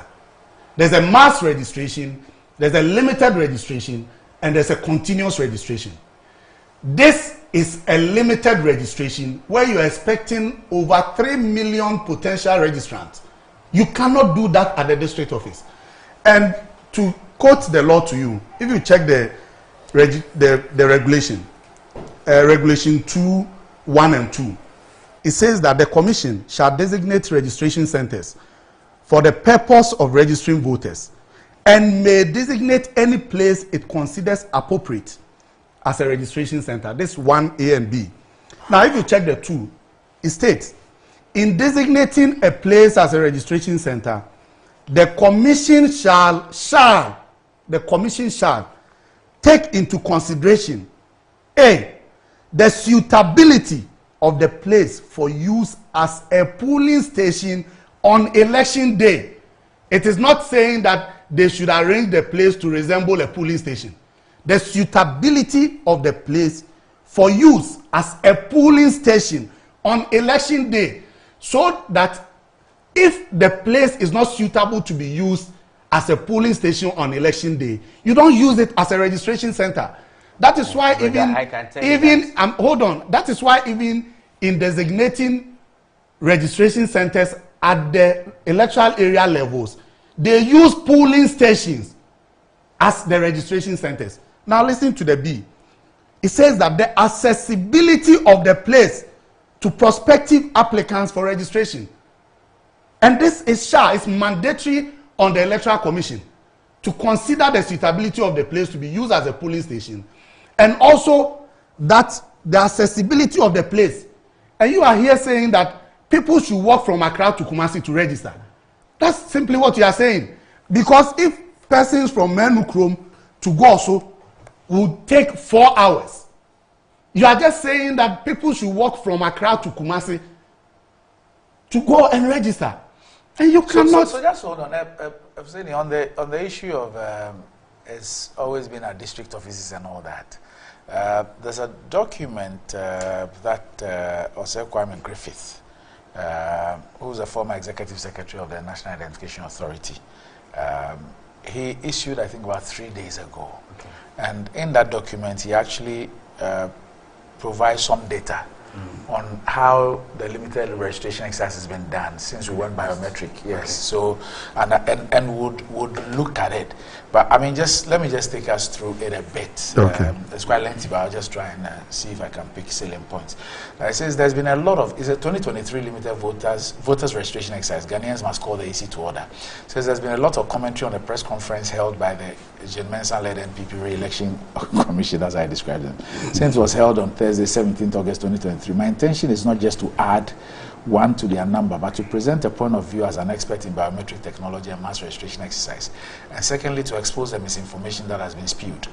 Although the EC constantly gives anyone who doesn't want to be a spectator cause to speak up, some of us will not get tired exposing their incompetence and wicked intentions, just like in the recent past. The EC is still taking the nation on a slippery slope. I recall that since 2020, the EC has not carried out any exercise to register new eligible voters. That means Ghanaians in the 18 to 21 years bracket have not had the opportunity of getting their names on a voters register. One can imagine the sigh of relief these young men and women had when the EC finally announced the registration exercise. Unfortunately, most of these potential voters stand the risk of being disenfranchised if the EC is not called to order. According to the EC's modalities, the registration exercise will take place in all the 268 district offices of the Commission, including the Guan district. In other words, each district office will serve as a registration center. This means eligible Ghanaians living far and near the constituency district capitals where the district offices are located will have to travel from their place of abode to the constituencies to a district capital before they can register. A quick scan through the non-urban constituencies in Ghana indicates that there are several places within constituencies where eligible registrants will have to pay in excess of 50 Ghana cedis in and out by means of transportation to get to the constituencies stroke district capitals before they can register. And he's highlighted on the transportation burden. He used the Bole Bamboy district. He's also used some other places. And he says the 92 Constitution states in Article 42 right to vote as every citizen of Ghana 18 years of age or above and of some has the right to vote and is entitled to be registered as a voter for the purposes of public elections and referenda. And he goes on and on and on. He says that, then he speaks about what he says is the hypocrisy of the MPP. He says during the first 2 years of the Mills Mahama administration, the Dankwa Institute organized a workshop on the need to introduce biometric and electronic voting in the electoral process. The NIA presented a biometric system that was handed over by the Kufuor administration and proposed a way forward. The NPP made a bizarre claim that the NDC was trying to charge Ghanaians for the cards, although in building the system, President Kufuor intended the cards to be free. At the point, they quoted that Ghanaians were required to pay 5 cedis, and at another point, they claimed 10 cedis will be collected from citizens before issuing them with a Ghana card.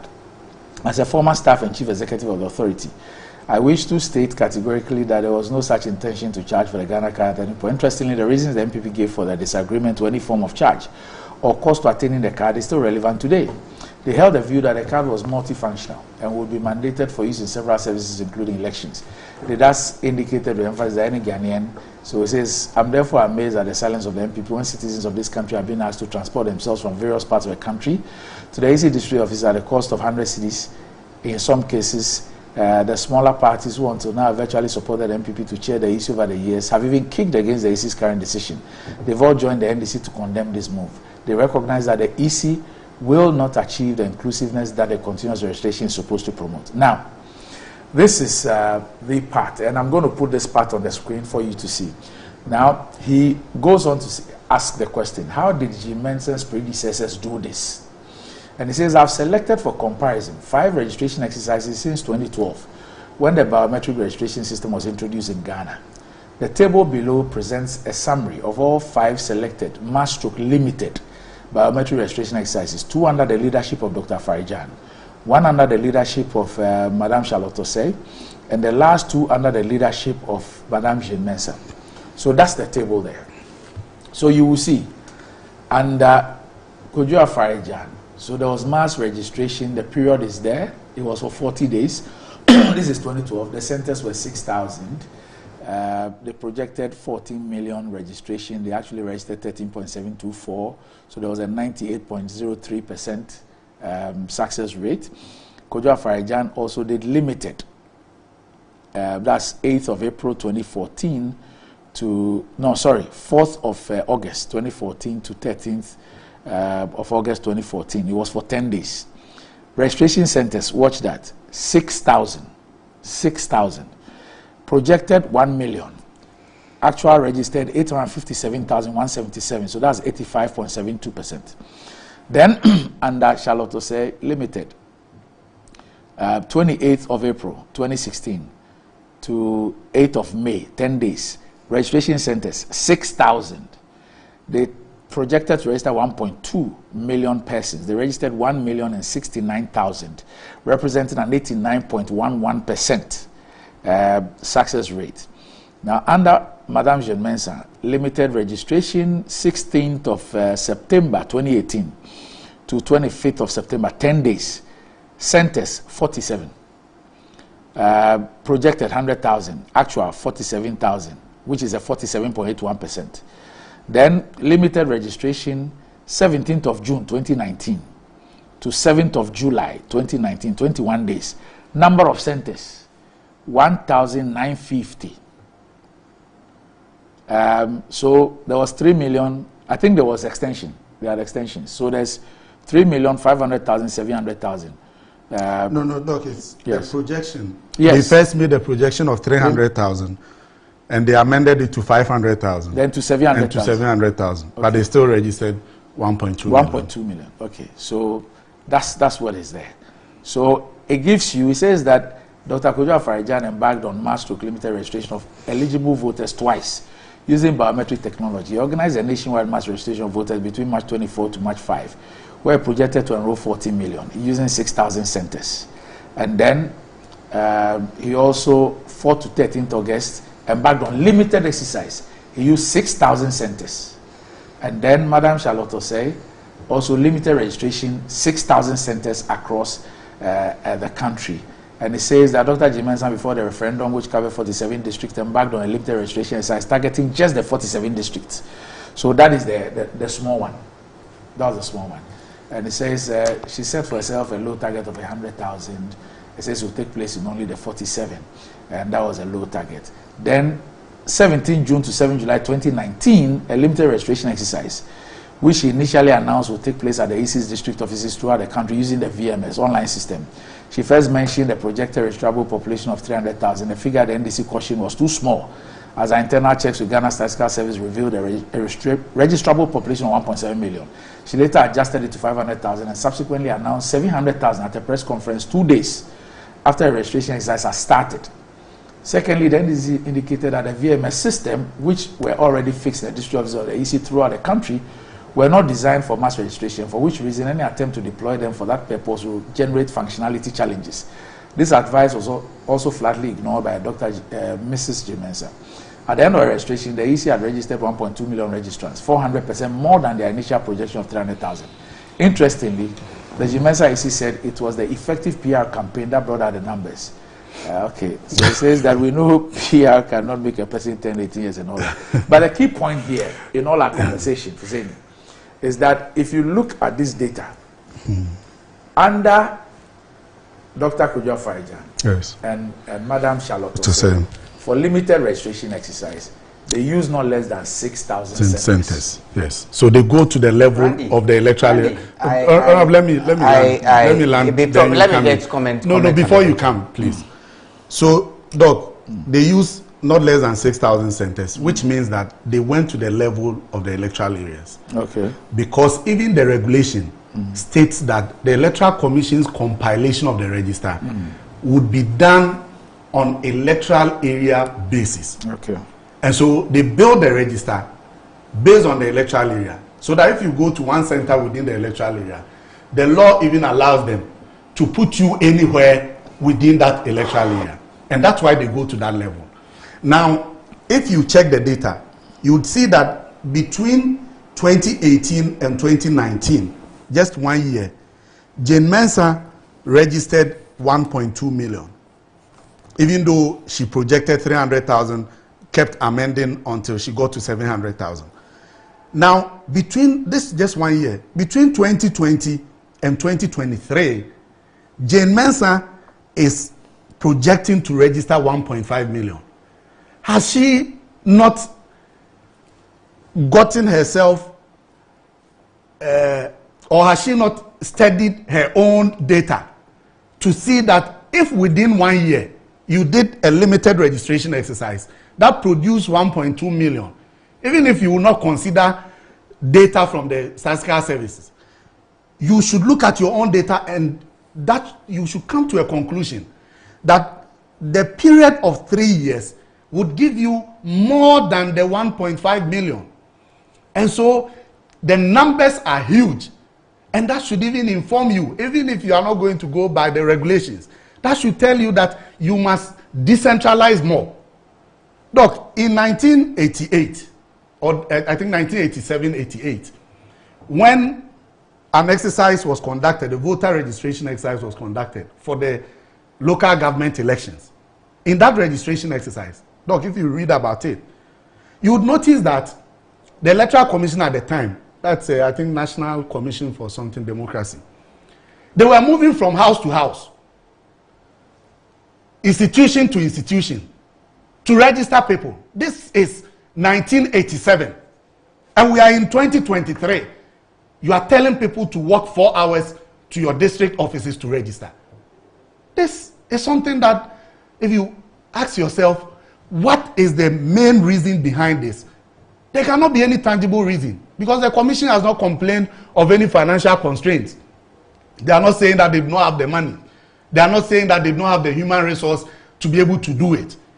The only conclusion that any reasonable mind may come to is that they want to suppress the numbers.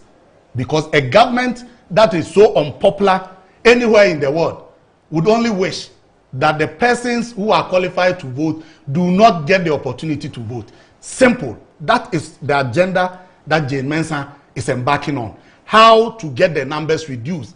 How to ensure that not many Ghanaians get the opportunity to register and cast their ballot in either the assembly elections or the 2024 elections. Contrary to the information you have on the screen, I'm trying to pull up something and I've not been successful. But I recollect as a candidate in the run-up to the 2016 elections, yes, one of the last limited registrations that happened, yes, we had to actually, Akoga and the rest, though I'm sure I would expect them to also react to this. We had to actually go to Kaneshi to get the young people who are qualified prior to 2016 elections. And that is not reflected in the data. And I recall it vividly that we had to go there. And so when you have 6,000, yes, 6,000 registration centers. And you see, Randy, when I say Kaneshi, at the time, Kaneshi catered for 3 constituencies: Okankwe North, Okankwe Central, Okankwe South. So when we got there were distinguished centers. This was for Okankwe North, this was for Okankwe Central, and this was for Okankwe South. Oh no, we have not been paying attention to what I said. You see, it is not a case. I'm coming. When you check Regulation 9, it is not a case. Honorable, when you check Regulation 9, every limited registration had come to the electoral areas. So let me help you. If you check the regulation, Regulation 9 is about limited period of registration within the electoral areas. Look, period of registration, and it states the commission shall register voters on a continuous basis. Continuous basis. The commission shall, in consultation with registered political parties, determine the modalities for the continuous registration of voters. Now, this continuous registration that was provided for under Jane Mensah, under Charlotte Osei, was to allow for persons who turn 18 to just walk to the Electoral Commission's district office and register. One of such registration exercise is what he is talking about. That one, any registration center that is done at the district office of the Electoral Commission is the continuous registration. We have never had continuous all limit. Oh, never. Honorable, I'm very surprised. It's always that a set time. It's always been done within the. Yes, that is the continuous registration. It's just a mop-up exercise to ensure that persons who just turned 18 after a mass registration exercise or after a limited registration exercise will still have access to register and become part of the roll. And so what you are talking about, where we have served as a regional youth organizer and a constituency officer for in Ashanti region, and I've participated in many of these exercises. These are continuous registration exercises that the Electoral Commission determines with the political parties, because that's what the regulation says, that they fashion out the mode and how to operate. And so if you go to every district office of the Electoral Commission, they have registration devices. This is not the mobile ones that they are able to take to the field. They have registration devices at each district office. Those registration devices were procured in order to fulfill the regulations, the Regulation 9, which is about continuous registration.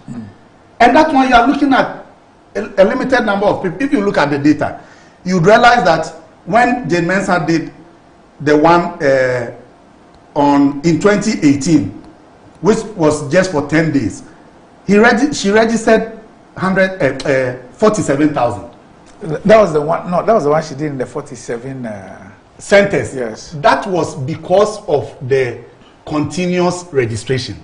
So they put some of the districts together so that people can just walk. You have an agent there who would register. If you go to the Kumasi Metro, you will find about 7 or so. When it used to be 10, you will find 10 constituencies walking to the regional coordinating council. The EC's office is behind the regional coordinating council to register. And those ones, you are looking at numbers below 100,000. When the statistical service projections is telling you that you have some 3 million persons, and you are even targeting or projecting to register 1.5 million, you want to use 287 or so centers. How is that going to be possible? All right, we'll be back shortly.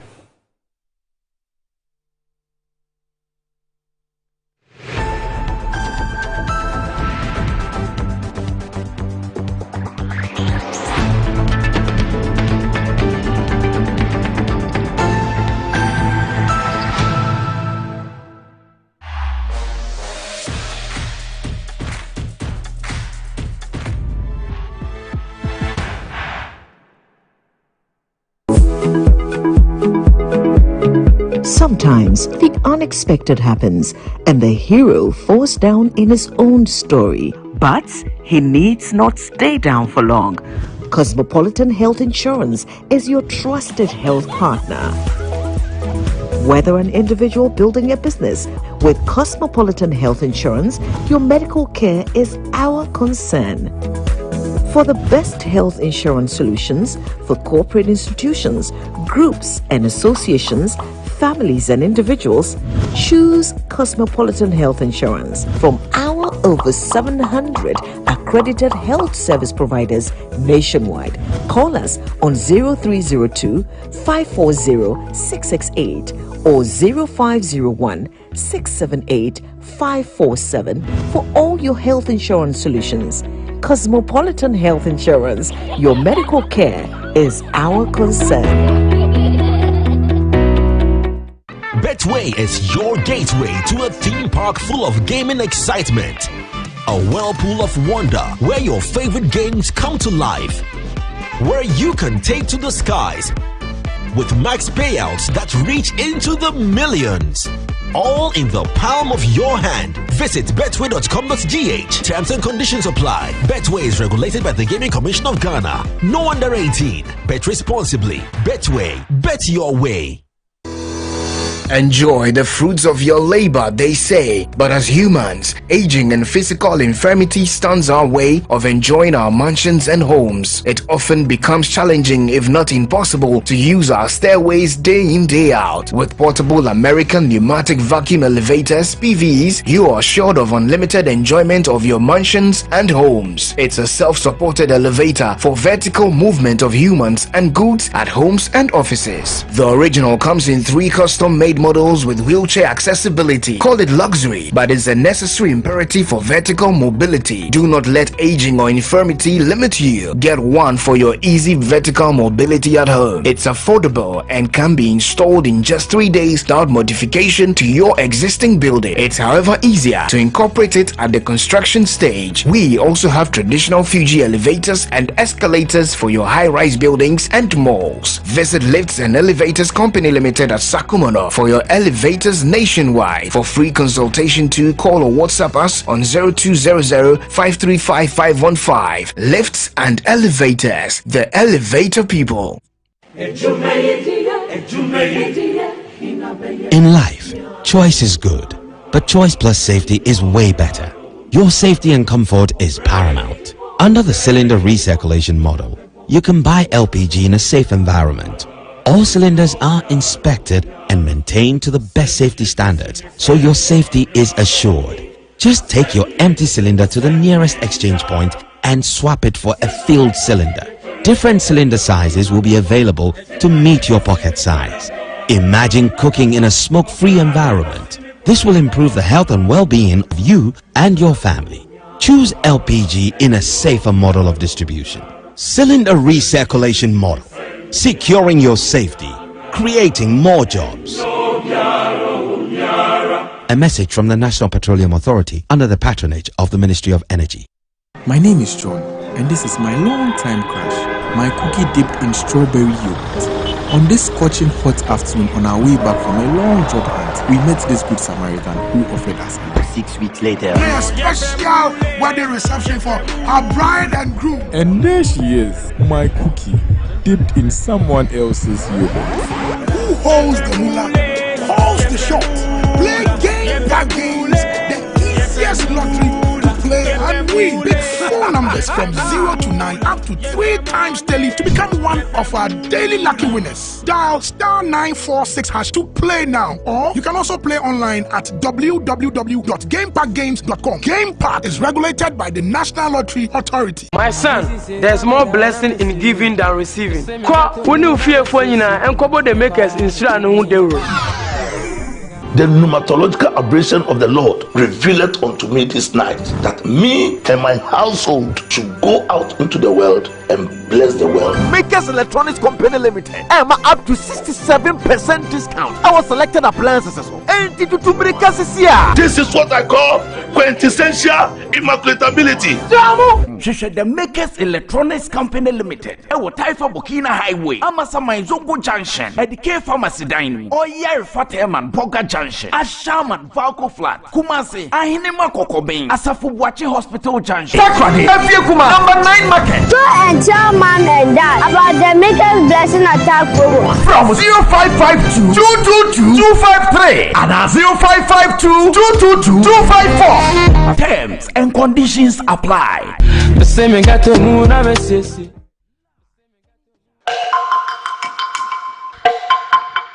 Masanabo, Masiaba. Say, you see, you go cashless. Say, cashless, yeah. You say, you can be a wish office. You see, the power up or back. And also, another you'll be here. Set up auto credit. Set up auto credit and do our issue. So, what problem be a person used for everything? He answer over power up. So, and one on back to us and be up. So, only smartphone and money how. And there's only data and so and it's you will bring. And one said, who bring your young phone. Oh, sorry. Open your phone. No one direct *226# You are through there. You see the power up no. Mobile money, Visa card, Mastercard, a BHP you let me say you see the power up. But what to show it down some. Ne simple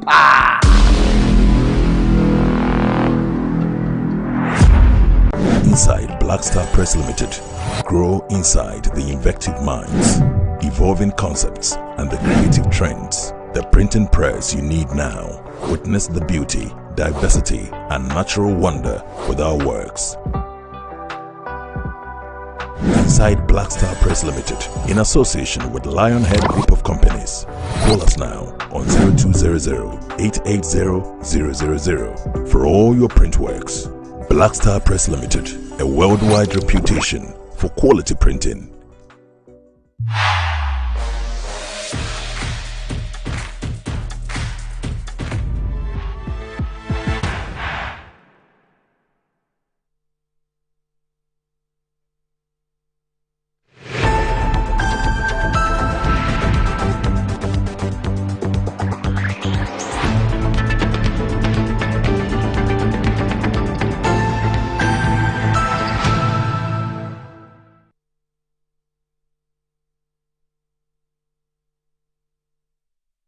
Right, welcome back to the show. If you just joined us, this is Good Morning Ghana live on Metro TV. Still with me on the show, I have the Honorable Hussein Issa and Yao Broja Jemfi.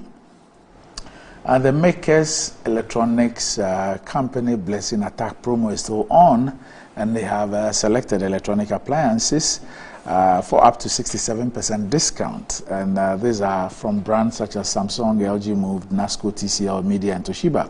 These are quality but affordable with 2 years manufacturer defect warranty.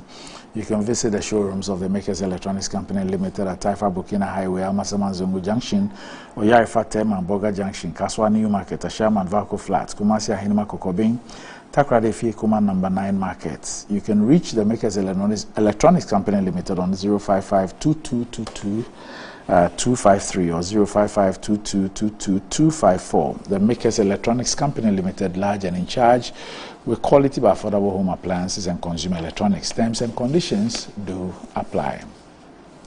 And the Black Star Press Limited is the latest printing press facility in Ghana with a state-of-the-art equipment to help you grow your business. Black Star Press Limited helps you to invent the beauty, diversity, and natural wonder with your works. Black Star Press is the printing press you need to get all your unique jobs done on time with perfection. And the Black Star Press is associated with Lionhead Group of Companies with a worldwide reputation for quality printing. You can reach the Black Star Press Limited on 0200-880-000 for your orders. At Black Star Press Limited, we print everything printable except money.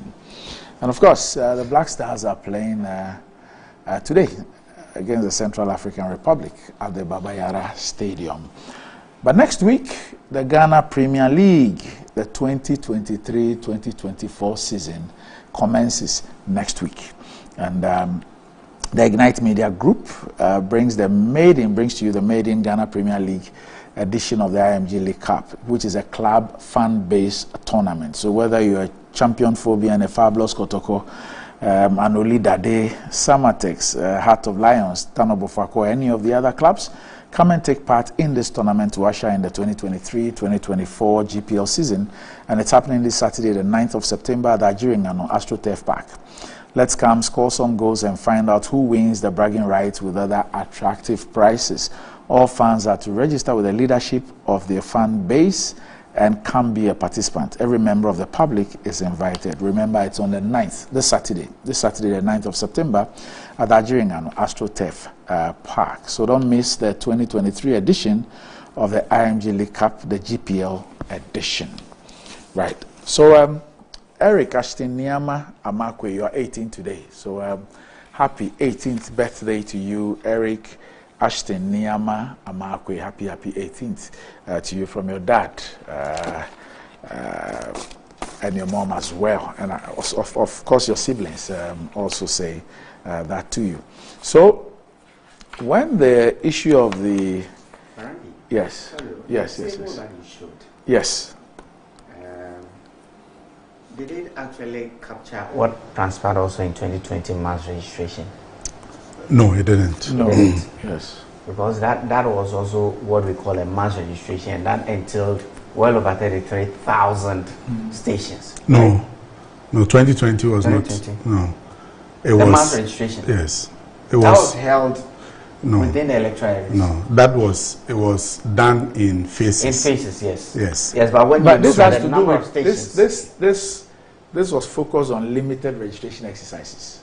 What you showed with the 6,000 centers. Yes. Were all they limited registration? Yes. No, one was mass registration, the other was limited. 2020 was mass registration because we're doing a registration. Yeah, but when you look at the spacing out and the evolution, of the equipment within the the table that I showed. Yeah, 33,000. It was only the 2012 one, which was a mass exercise. Only the 2012, the very first one. Okay. Which was done for 40 days. But my question was, it didn't extend to the 2020 mass. No, so I'm just saying that the only one which had to do with mass registration was the very first. Okay. The very first one by Dr. Farijan. And that is to show when biometrics started. Yes. Okay. But the subsequent ones, the other 4, were all limited. Registration. Yes, all limited. Okay. Okay. So when the Bugri Nabu League tape thing came, the discussion here, I raised an issue about how come the police administration was silent on that, an administration that acts a lot on things that are said or written on Facebook and all those things. Well, the Daily Post of today actually gave a scoop. COP Alex Mensah interdicted. That was a scoop that the Daily Post gave us on the front page. And we subsequently have seen, the police people, they have a way of sending this message. They call it police wireless message. Yeah. So we've seen the police wireless message as well. And this is actually dated, well, I see some, okay, I don't know how they deal with the dates, but I see something here. Now, this one is written to Mr. George Alex Mensah, okay, and it says that kindly be informed that you interdicted with immediate effect following your involvement in the leak tape being investigated by Parliament. You are to hand over your weapon, uniforms, and other police accoutrements and/or properties, including your authority badge, to DPOL Logistics. You are also to hand over the command vehicle to DIPOL Transport, and this is signed by Christian Teteyono, Director General Administration. But the police has also done an official release dated the 7th of September and is signed by Grace Ansa Krofi, Assistant Commissioner of Police, who is the Director of Public Affairs.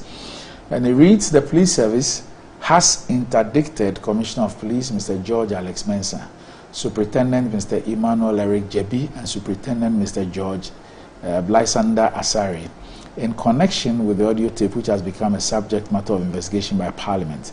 The interdiction is to make way for disciplinary proceedings into their conduct in line with police service regulations. Why did they have to wait days long? Exactly my thoughts as well, Doc. So my first question is in the interdiction in relation to what is allegedly contained on the tape. And when I say the tape, I am not even too sure whether the tape we have all listened to, the tape we found on social media, or there is another tape somewhere. Have you seen the video? I have followed. I have not seen any video. Hey, oh, you haven't seen the video? I have not seen it. The video of the audio is out. The video of the audio? Yes.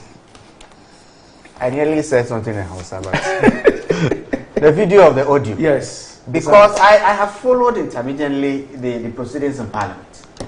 And to an extent, when the principal actor, the chief, wasn't too sure whether what audio and video was, and wasn't too sure whether there was something, another recording more than the audio that allegedly that we have mostly the video is on your screen. You can, you can see it. Oh, so this is a video that contained the audio. So while somebody was recording the video of the audio. The video of the audio. The video of which of the audios? Is it the video of the original audio or the alleged? This is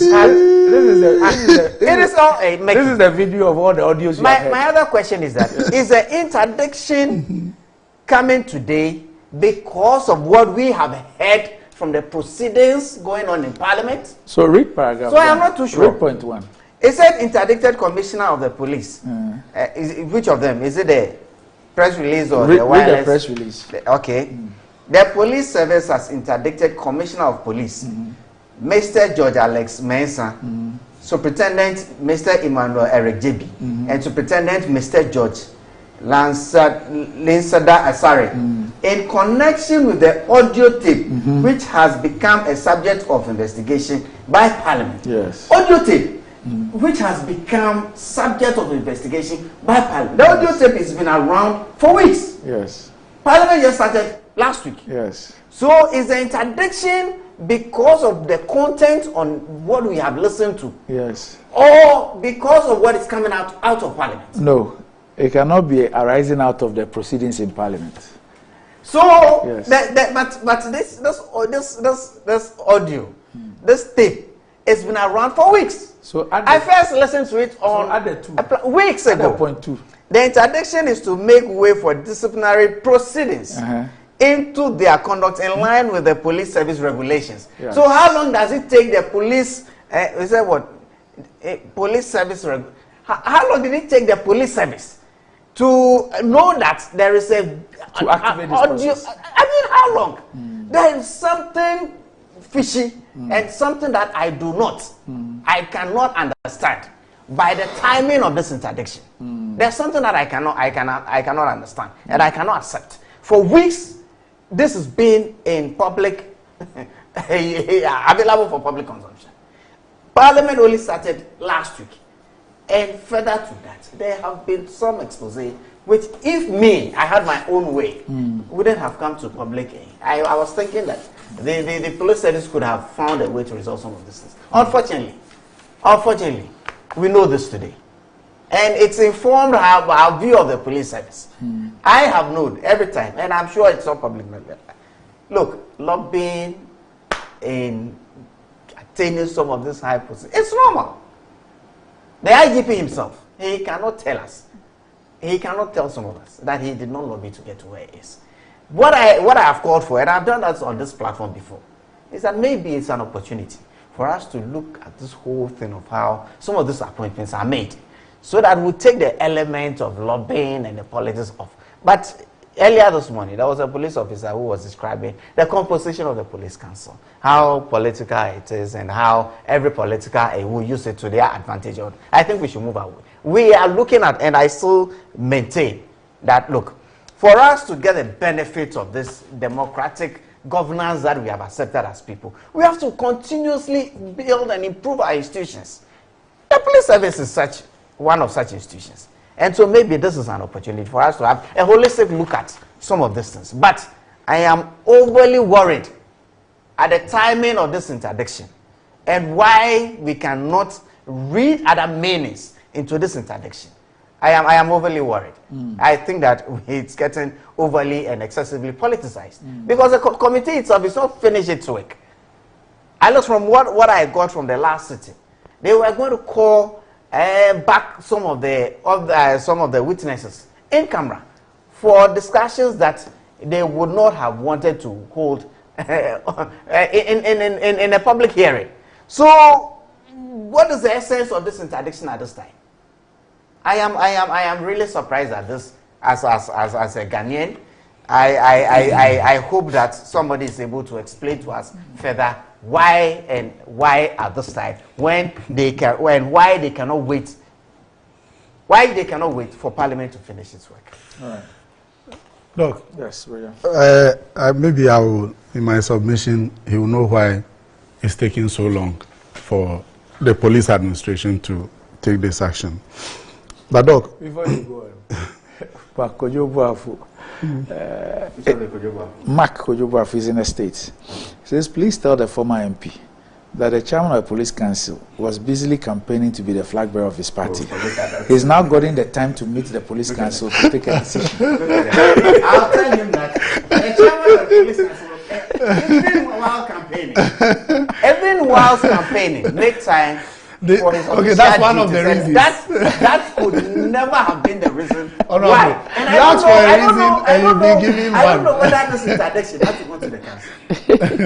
Well, you know the police are structures. They have management. But an action against somebody, a commissioner of police, would have been taken by the council.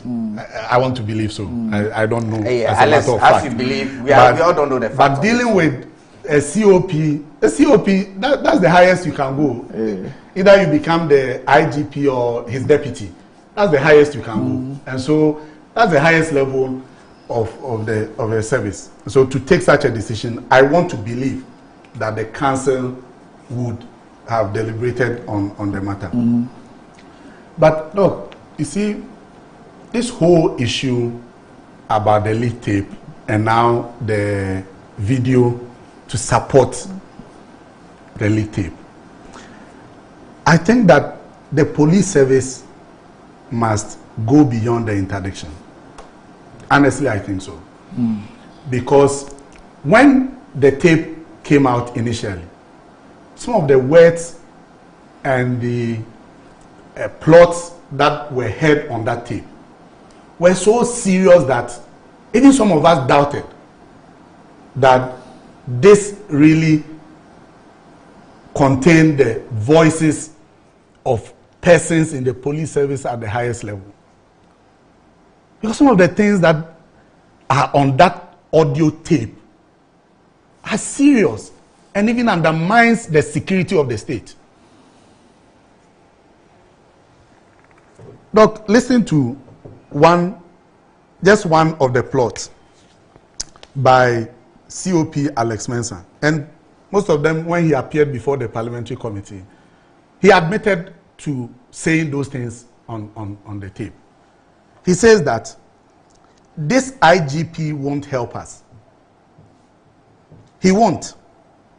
He wants everything to be done fairly, emphasis mine, fairly. And we don't win elections that way.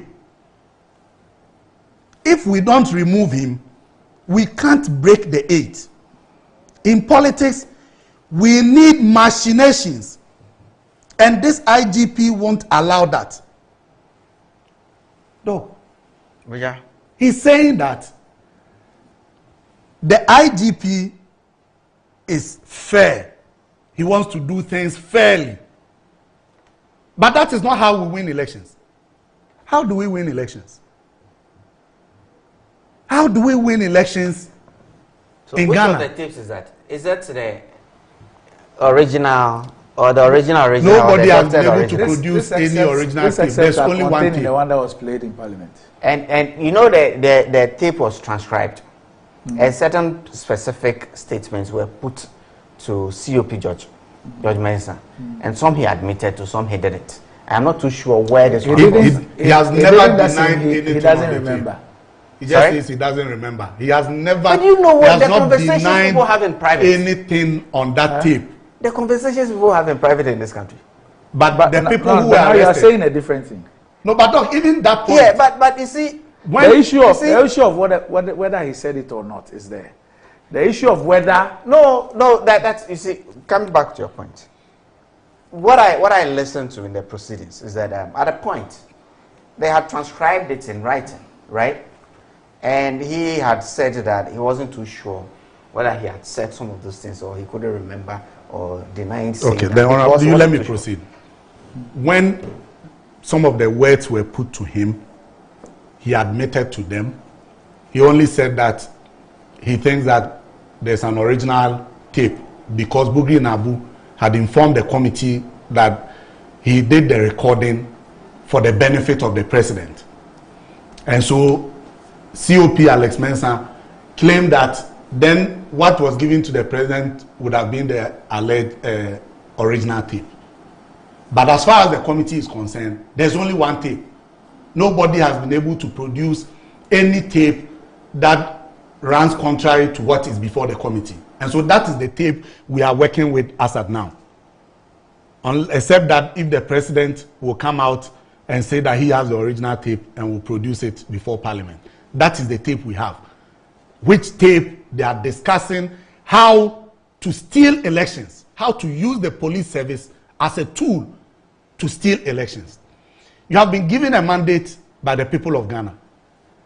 The people expect that you deliver on that mandate, on your promises. And that will be the bar to measure whether or not you win the next elections.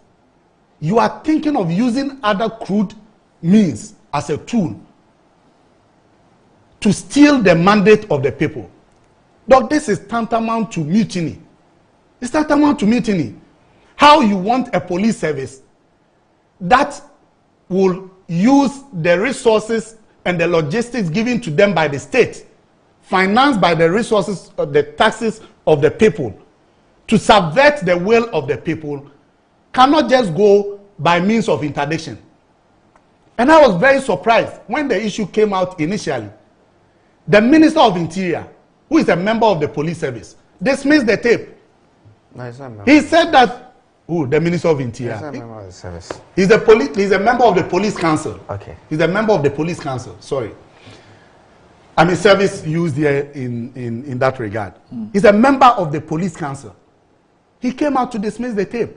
He said that any tape that does not concern criminality or crime, I mean, should be treated with the contempt that it deserves. He's a member of parliament. What is his position now?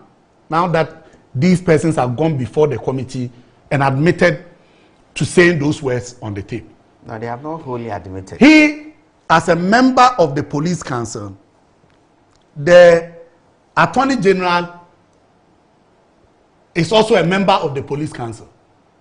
Many appointees of the president, the vice president, as we are told, is the chairman of the police council.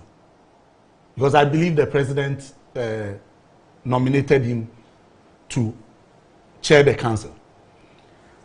And nothing has been done about it, simply because those persons who were heard on the tape are all members of one fraternity, the NPP, plotting to favor the NPP. And I think that that is the main reason why government was not too much concerned about what was on the tape. I am not a fan of Dampari. In fact, I am one of the critical voices against Dampari, because I think that there are certain issues that he needs to take action against NPP, which he looks away from. One of them, a typical example, is the assault on Alan Chematin's polling agent. I have not heard the police make any arrest about it. But this is a public, has become a public matter. And the police service is looking elsewhere. When it's about NDC, they publish images and declare people wanted. And so I have my own issues with the way Dampare is conducting affairs at the police headquarters. But even with this, elements in the service who have admitted that they are sympathizers of NPP, they have publicly admitted, some of whom even want to contest for parliamentary elections, say that Dampare is fair and firm and will not allow the NPP break the 8. And that if you want to win elections, it must be by machinations. It goes to confirm all the things that happened in the 2020 elections. How they use the police service and the military to shoot people in Techiman South, to subvert the will of the people in Sefriyosun. How they got the police to look on and allowed NPP hoodlums destroy ballot box coming from one community that the NDC had won. And if that had been added to the collated results, it would have changed the results for the parliamentary elections. And so these people are telling us how they won the 2020 elections and how with Dampare it will be difficult to repeat same strategy and win. Because look, how do you lobby for a position that is not vacant? Randy. How do you lobby for a position? Because Dampare is not going on retirement. Is he going on retirement before 2024? No. So how do you lobby for a position that is not vacant? So it is not simply referring to the COP who was also interested in the position and who was qualified at the time. Dampare has been appointed. Dampare has already been appointed. It is different when the IGP is going on retirement, and many persons who hold that rank wants to rise to that level. That's allowed.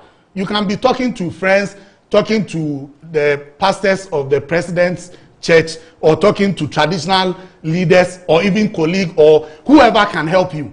But once an IGP is appointed, that position has been occupied. If you continue the lobbying for that position, then it means that you are undermining the authority of the service. And I don't think that this is a tape about lobbying.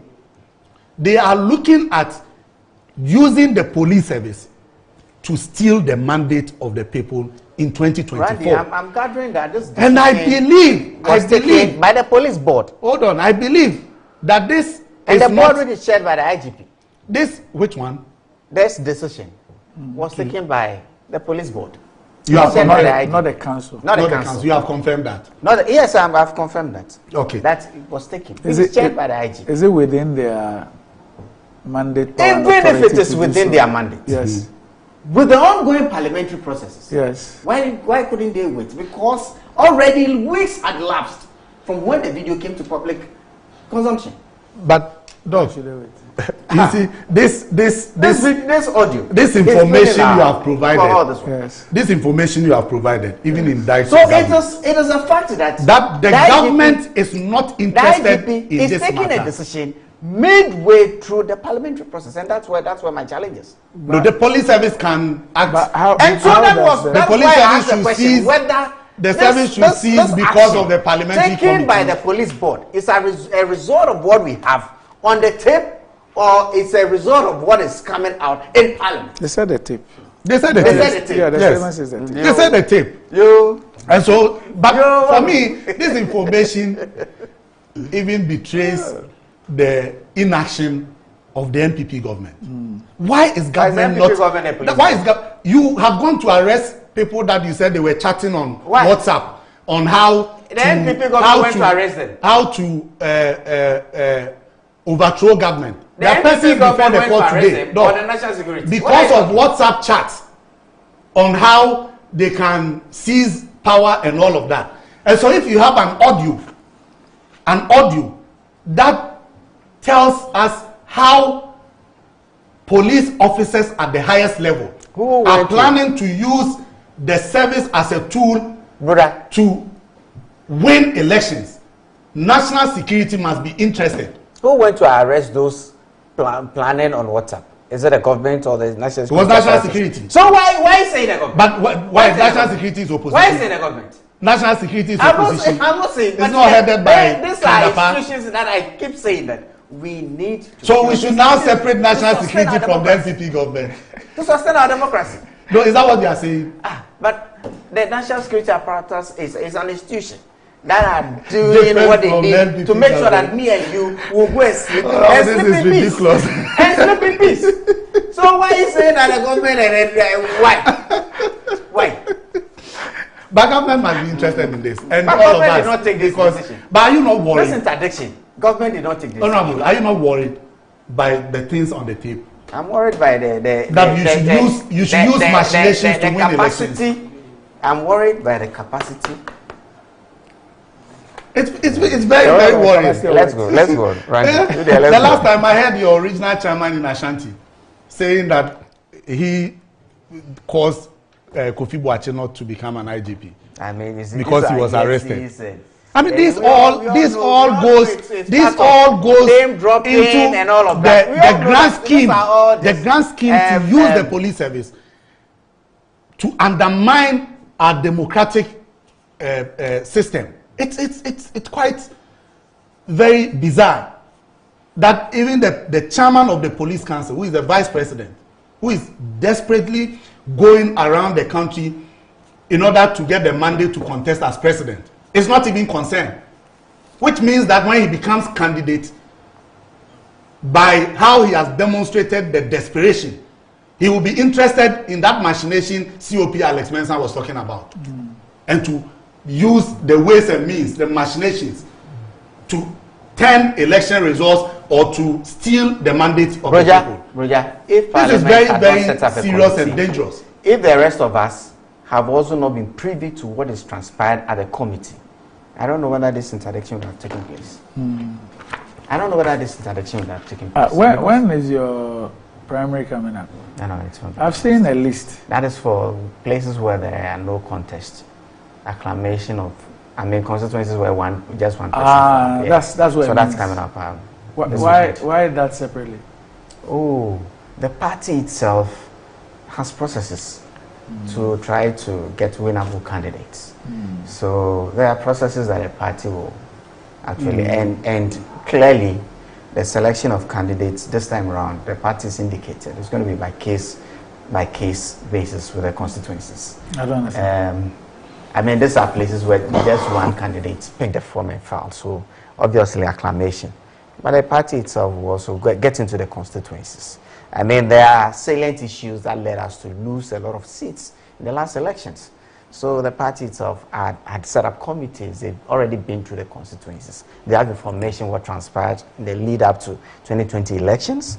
And the party wants to forestall and see how we could get candidates that would unite those constituencies and make us win those constituencies. So it's a whole process. So it's going to be case by case basis. In protecting the sitting members of parliament, they said all DCs are not qualified to contest in places where there are sitting members of parliament. That's a regulation or a directive from your party. So, like in your case, how do they allow a sitting member of parliament abandon his or her seat and go to an orphan constituency that you are struggling to even make an impact I've made a point, to contest in the primaries? I've made a point that the How party will is the looking party at this allow case that? by case, and I'm sure when it comes to their constituency, I think they'll look at all of that. They'll put all of that very together. Unfair. Oh, after filing nominations, they will call you, and there will not be any interdiction, period or post. They will get people to.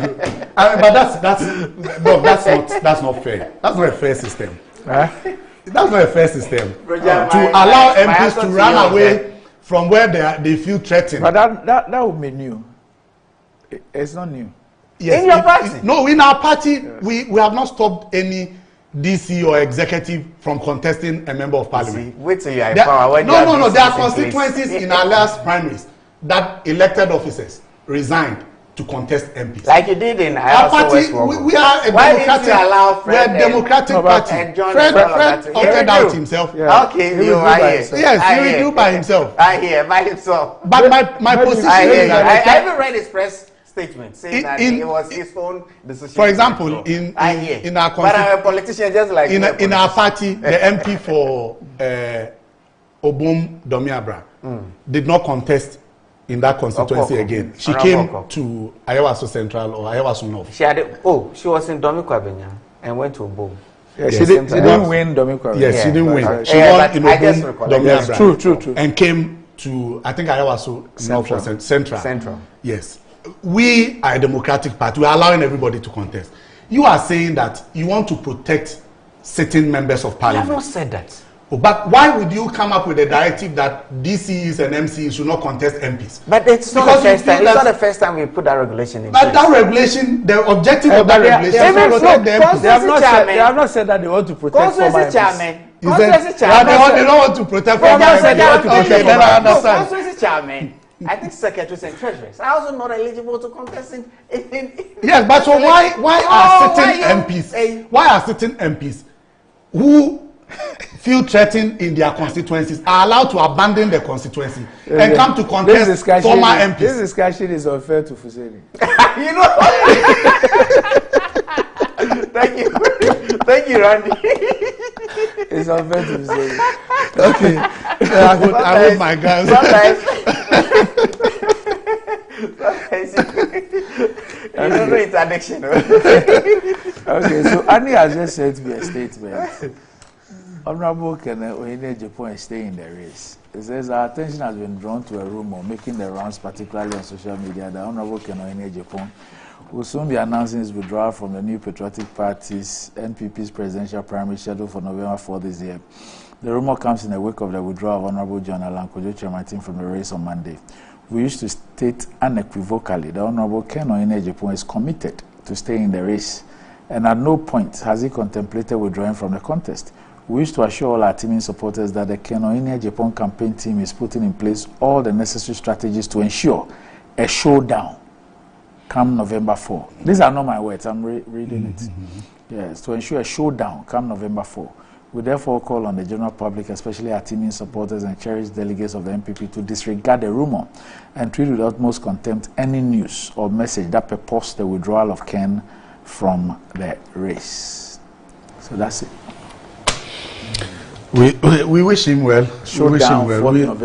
We initially heard about rumors of some 7-member committee, but once he has issued an official statement. The balloting has been postponed, right? Yes, it was supposed to have been held yesterday. Because in the light of the development, because the aspirants have raised concerns there were other things, with some of the regulations. Randy, I must say that me, I'm an ardent supporter of Dr. Mahmoud Bawumia because I believe in his capacity.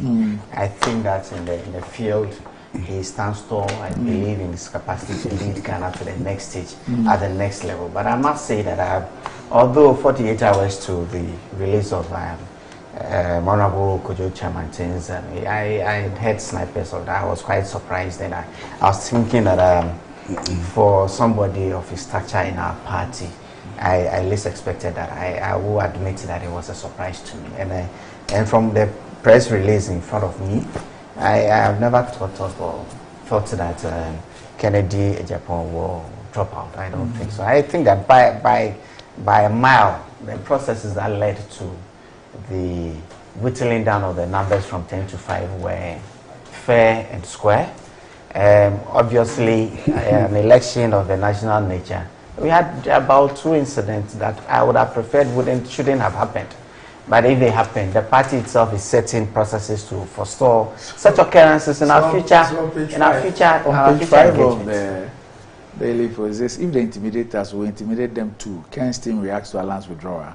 And speaking in an Oman FM interview on Tuesday, September 5, Kennedy Ejepon's campaign manager Kwame Usu said they will not allow themselves to be intimidated into stepping out of the race.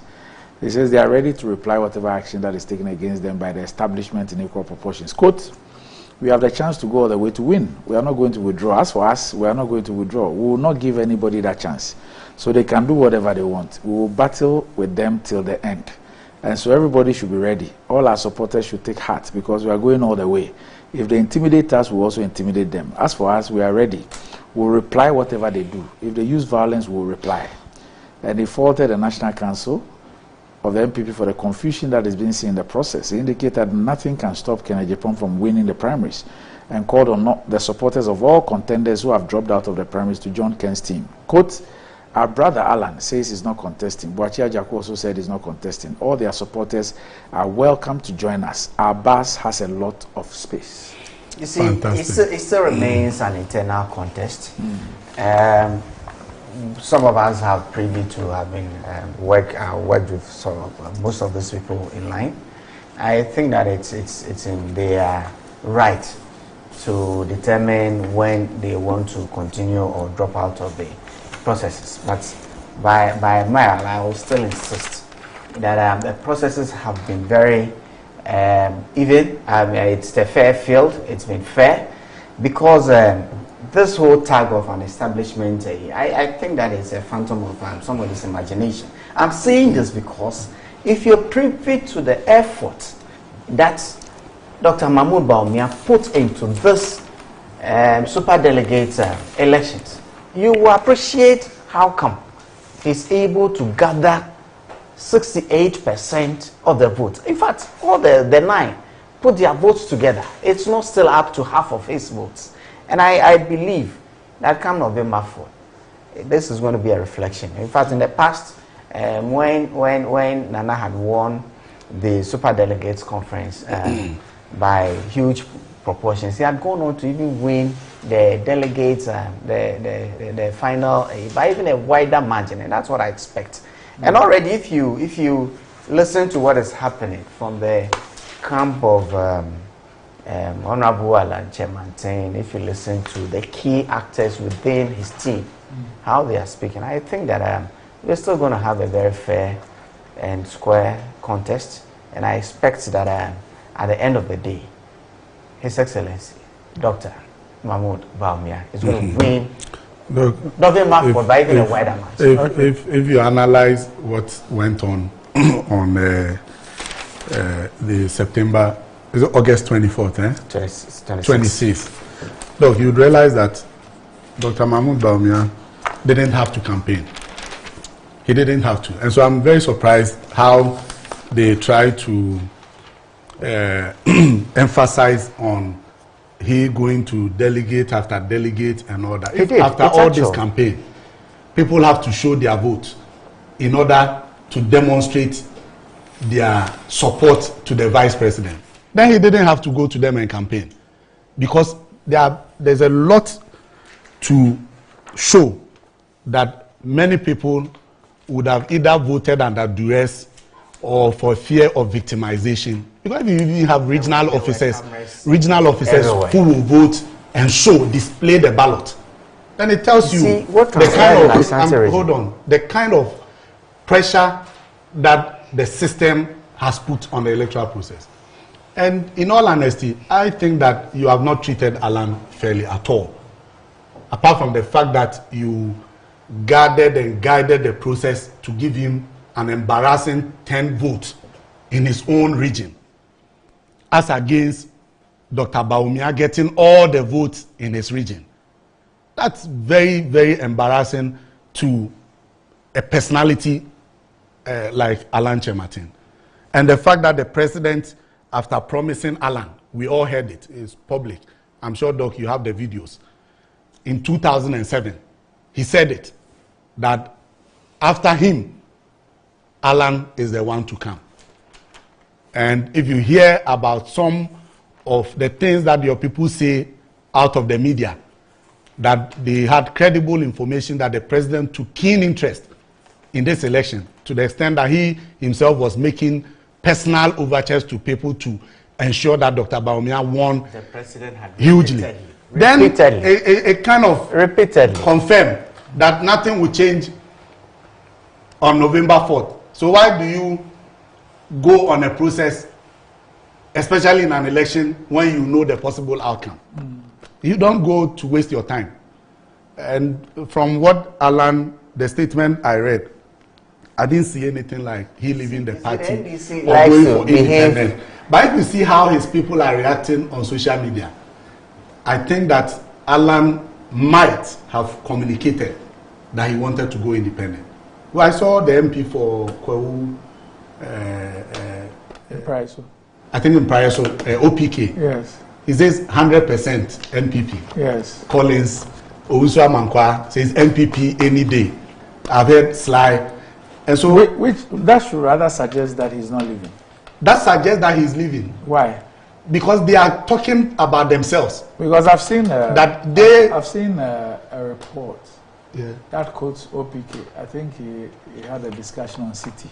Yes. Yesterday. Yes. Where he says he's not sure that Alan will. He says he's not sure, See, but he's saying that he remains. He says that he remains. The stature of Alan within he our. remains NPP. Of course. I mean, there's no need. We know he's a member of the NPP. He's a member of Parliament. Why must he emphasize on the because point of the question that was put to him? Because there are rumors about the meetings. You know that Alan went to Kumasi before the press conference. Oh, I see. Yes, he had gone to Menchia Palace. Oh, really? Yes, I can confirm to you. He had met certain individuals who have a say in the NPP before coming out with the press statement. If I was going to be a press conference, that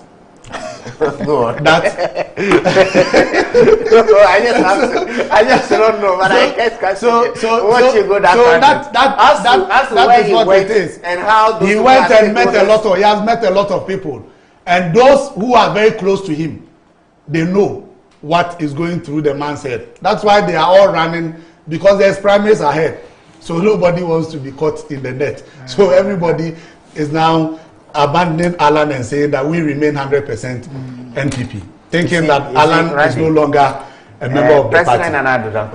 It will be interesting getting Alan on your platform in Ashanti, calling for people to vote for Baumia, who is from the Northeast region. Anyway, who asked him a lot of questions. Anyway, why won't he? Ashanti will ask him a lot of questions. Why won't he? We have to go. But Ashantis have, you know, when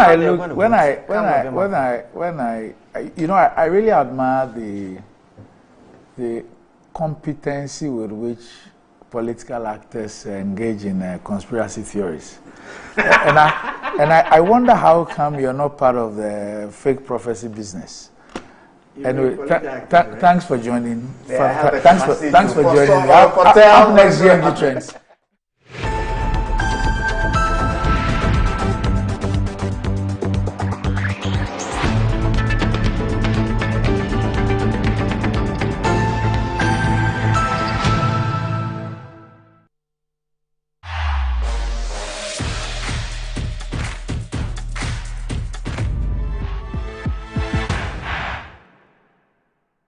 My son, there's more blessing in giving than receiving. When you fear for you and couple the makers in The pneumatological aberration of the Lord revealed unto me this night that me and my household should go out into the world and bless the world. Makers Electronics Company Limited. Up to 67% discount. Our selected appliances. This is what I call quintessential immaculatability. The Makers Electronics Company Limited. Taifa Burkina Highway. Amasa Zongo Junction. At the K Pharmacy Dining. Oyer Fateman Boga Junction. Ashaman Valco Flat. Kumasi. Ahinema Kokobin. Asafu Wachi Hospital Junction. Takrani. Number 9 Market. And tell mom and dad about the Makers Blessing Attack program. From 0552 222 253 and 0552 222 254. Terms and conditions apply. The same got to moon, I see.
Right, welcome back to the show. If you just joined us, this is Good Morning Ghana live on Macro TV. Time to check out what is trending on social media with Desi, the star boy.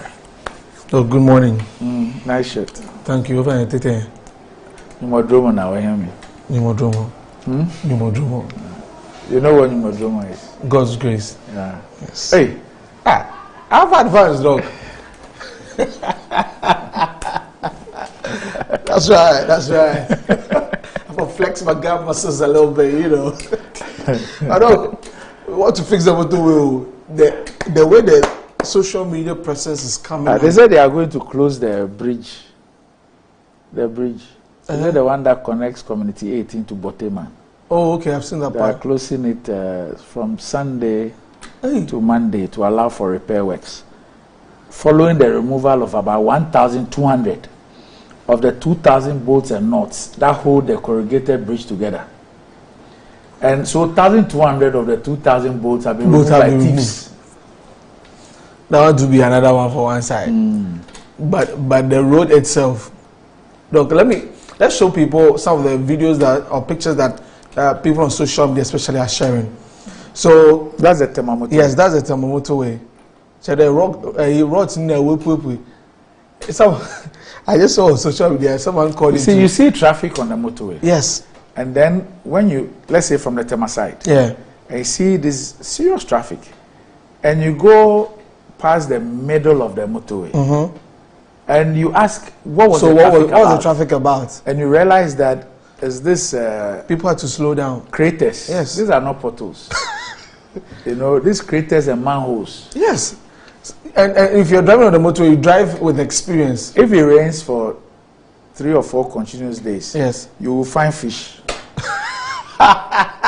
It will become a fish pond. Yes, you'll find fish. It's not good, though. Please, we need to fix the motorway. If you're a fresh driver on the motorway and you do not know the road, that's how the accidents happen. For those who've been using it every day, morning and evening, they know where to dodge and all that. But it's not nice at all. Those who use public transport and driving at night. Yes, because those of us, we come at dawn, go in the night, and we've sacked our mind that we know the road, so it's kind of but it's not really cool at all. And still talking about roads, someone sent me a video from Takrade. So when I was in Takrade, I lived at a race course around Apremdo. Look, where the heavy trucks. Now I don't know what happened to the road, but the roads have caved in. So if you're a smaller car coming in, I'm not sure you'll be able to use that from the traffic race course but down, because meeting Kwano do straight, I recall Barracks side. That road is messed up. So that's the road. That's the road, dog. Third? Yeah. From Kwesiminti, I recall Apollo Junction. Yes, that's the Apollo Junction. Because the heavy trucks use the road and they've messed up the road. Weight. Yes, the weight. In the year of our Lord, as we fix the roads, year of our roads, please, authorities, let's fix the roads. Zoe, but the motorway one is extremely... Yeah, it's extremely dangerous. Zoe is there. It's a stretch that has serious economic significance, you know. And for decades, that perhaps was the road that really... that Ghanaians could be proud of, to be honest. True. You know. True. So please, we will bring you an extensive one during the news bulletin. And when you see things like this, it also means that for a very long period, we've not had a routine maintenance. Yes. Oh, Doc, they did that earlier this year. Which one? Oh, they can't you should check the quality of it. That's the problem. You know? That's what I tried to. They put something there like that. No, the thing removed like that, just like that. Anyway, so that campaign is coming up real quick on social media. Hashtag fix the motorway. Let's take a look at some of the comments that came in this one with respect to the show, and then we wrap it up in a bit. So let's get into that. This one says that Alan is not just a presidential material. He's had an opportunity to prove his worth to Ghanaians under Kufuor, and recently under Akufo-Addo. He was waiting to be coronated, but he was swerved. It drew me so tense. Apameho. Hey! This one says that she is behaving like she lost available things in the market, what they are doing is inimical to the interest of Ghanaians. Their actions and inactions are most dangerous logical fallacy. They should listen to the voice of wisdom and do the right thing. So those are some of the comments that came this morning. I want to move away quickly and talk about some of the things the Black Stars are training. Today is again 4 p.m. We'll be live on original 91.9 FM. So do what I know my colleague are growing in Gatu. So my colleagues actually there in Kumasi. They'll be bringing us the details. But Doc, I saw a video, a throwback video, that shows that in 1987, a group of young girls at that time were Shane Jama. 87. Okay. And people said that, so that the time we started do all that is not be today. Ghana has a happy nation, not be today. Okay. So I got the video. Let's show the video.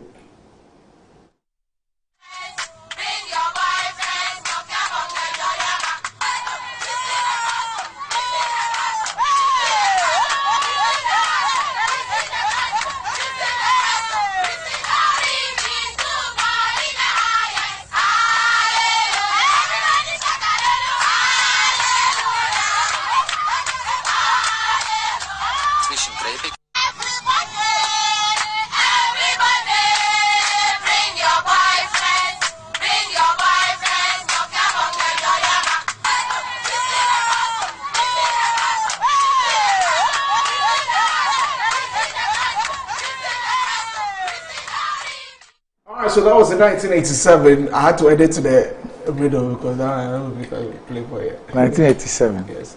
I was nowhere, that one I know. I was nowhere to be found. Oh, but I didn't. Okay. I didn't give pre. Okay. I was in secondary school. You were in secondary school. Oh, okay. So, perhaps some of these ladies were our mates or something. 1987. Watch your. 36. Yes. That's nice. So the Jama we start not be today at all. Then your mom was like their mate, right? That's true. Yeah. I should think so. She was in secondary school. Yes, I should think so. Think so. All right, so that's some bit of a. So why did you play this? You wanted us to. Oh, I wanted us to. Go back into this the Jama and the school things. Not be today we start. Way back. Okay. Way back where we start out. Yeah. So that was a really interesting one. I saw social media. Wanted to share that. But yeah, Black Stars playing today. Look, we are winning 3-0 them. And I go to greeted everybody. Everybody came. Oh, hey. Jonah was sitting with his own. And I'm going to kill you. Could it be that he doesn't know him? Yeah, it could be. Yeah. No, but it's understandable that Jonah is not really like that. No, but it could also be that he doesn't know him. Akabetu? Yes. You know when Andre saw Akabetu, you know what Andre did? Yes. That video where he's crying. Look, Andre was born a Dadaba, but he's not. Do you get me? Yeah, I get Andre is completely different from Jordan. From Jordan, yeah. Jordan is, apart from the fact that he appears as an introvert, he's 101% prim and proper Dadaba. Andre is different. Andre is completely different. And Andre knows every corner. He knows everywhere. Andre can be in a slum for 100 years. He'll be comfortable there. He can be at Knightsbridge for 100 years. He'll be comfortable. Yeah. Jordan is different. Not Jordan. I'm not saying he doesn't know him. Yeah. But it is possible. Yeah, it could be. It could be. By the way, Jordan be like they talk. Jordan be that about like. To be honest with you, I've not even heard Jordan speak in any Ghanaian language. I'm not saying he doesn't. He can't speak. But you haven't said it. Yes. I'm not saying he cannot speak. Yes, but I haven't heard him. All right, so 4 p.m. catch the action live on 91.9 FM original FM, the live commentary of the game between the Black Stars and Central African Republic. That's it for today. My name is Desifedi the Starboy. I'll be back tomorrow. Some more trends. All right, so we'll see you tomorrow. Up next, Metro Sports, and I'm sure that they'll be telling us a lot more about the game. 4 p.m. today. And of course, the IMG GPL Oh, yes. Tournament happening on True. Saturday at the Adrian and AstroTurf from 9 a.m. All right. So your left is Heart of Lions, right? Yeah, I get Heart of Lions, Heart of Football, On the right, okay. So your heart is with Lions. That's fine. Oh, you didn't know your heart was the left? No, my heart there. Okay. I just remember I'm half away, so like it's normal to have Heart of Lions, yeah.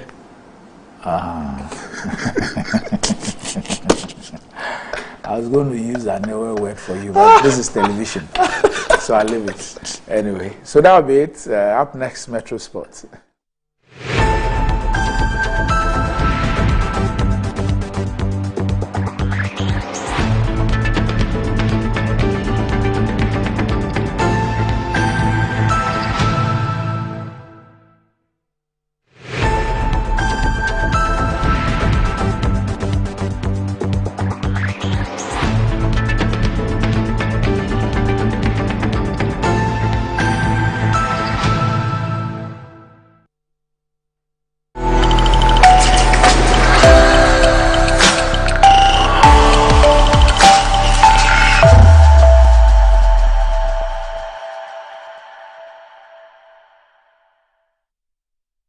The generation of trash happens from homes, industries, offices, schools, municipalities, and many other places. An exploration of these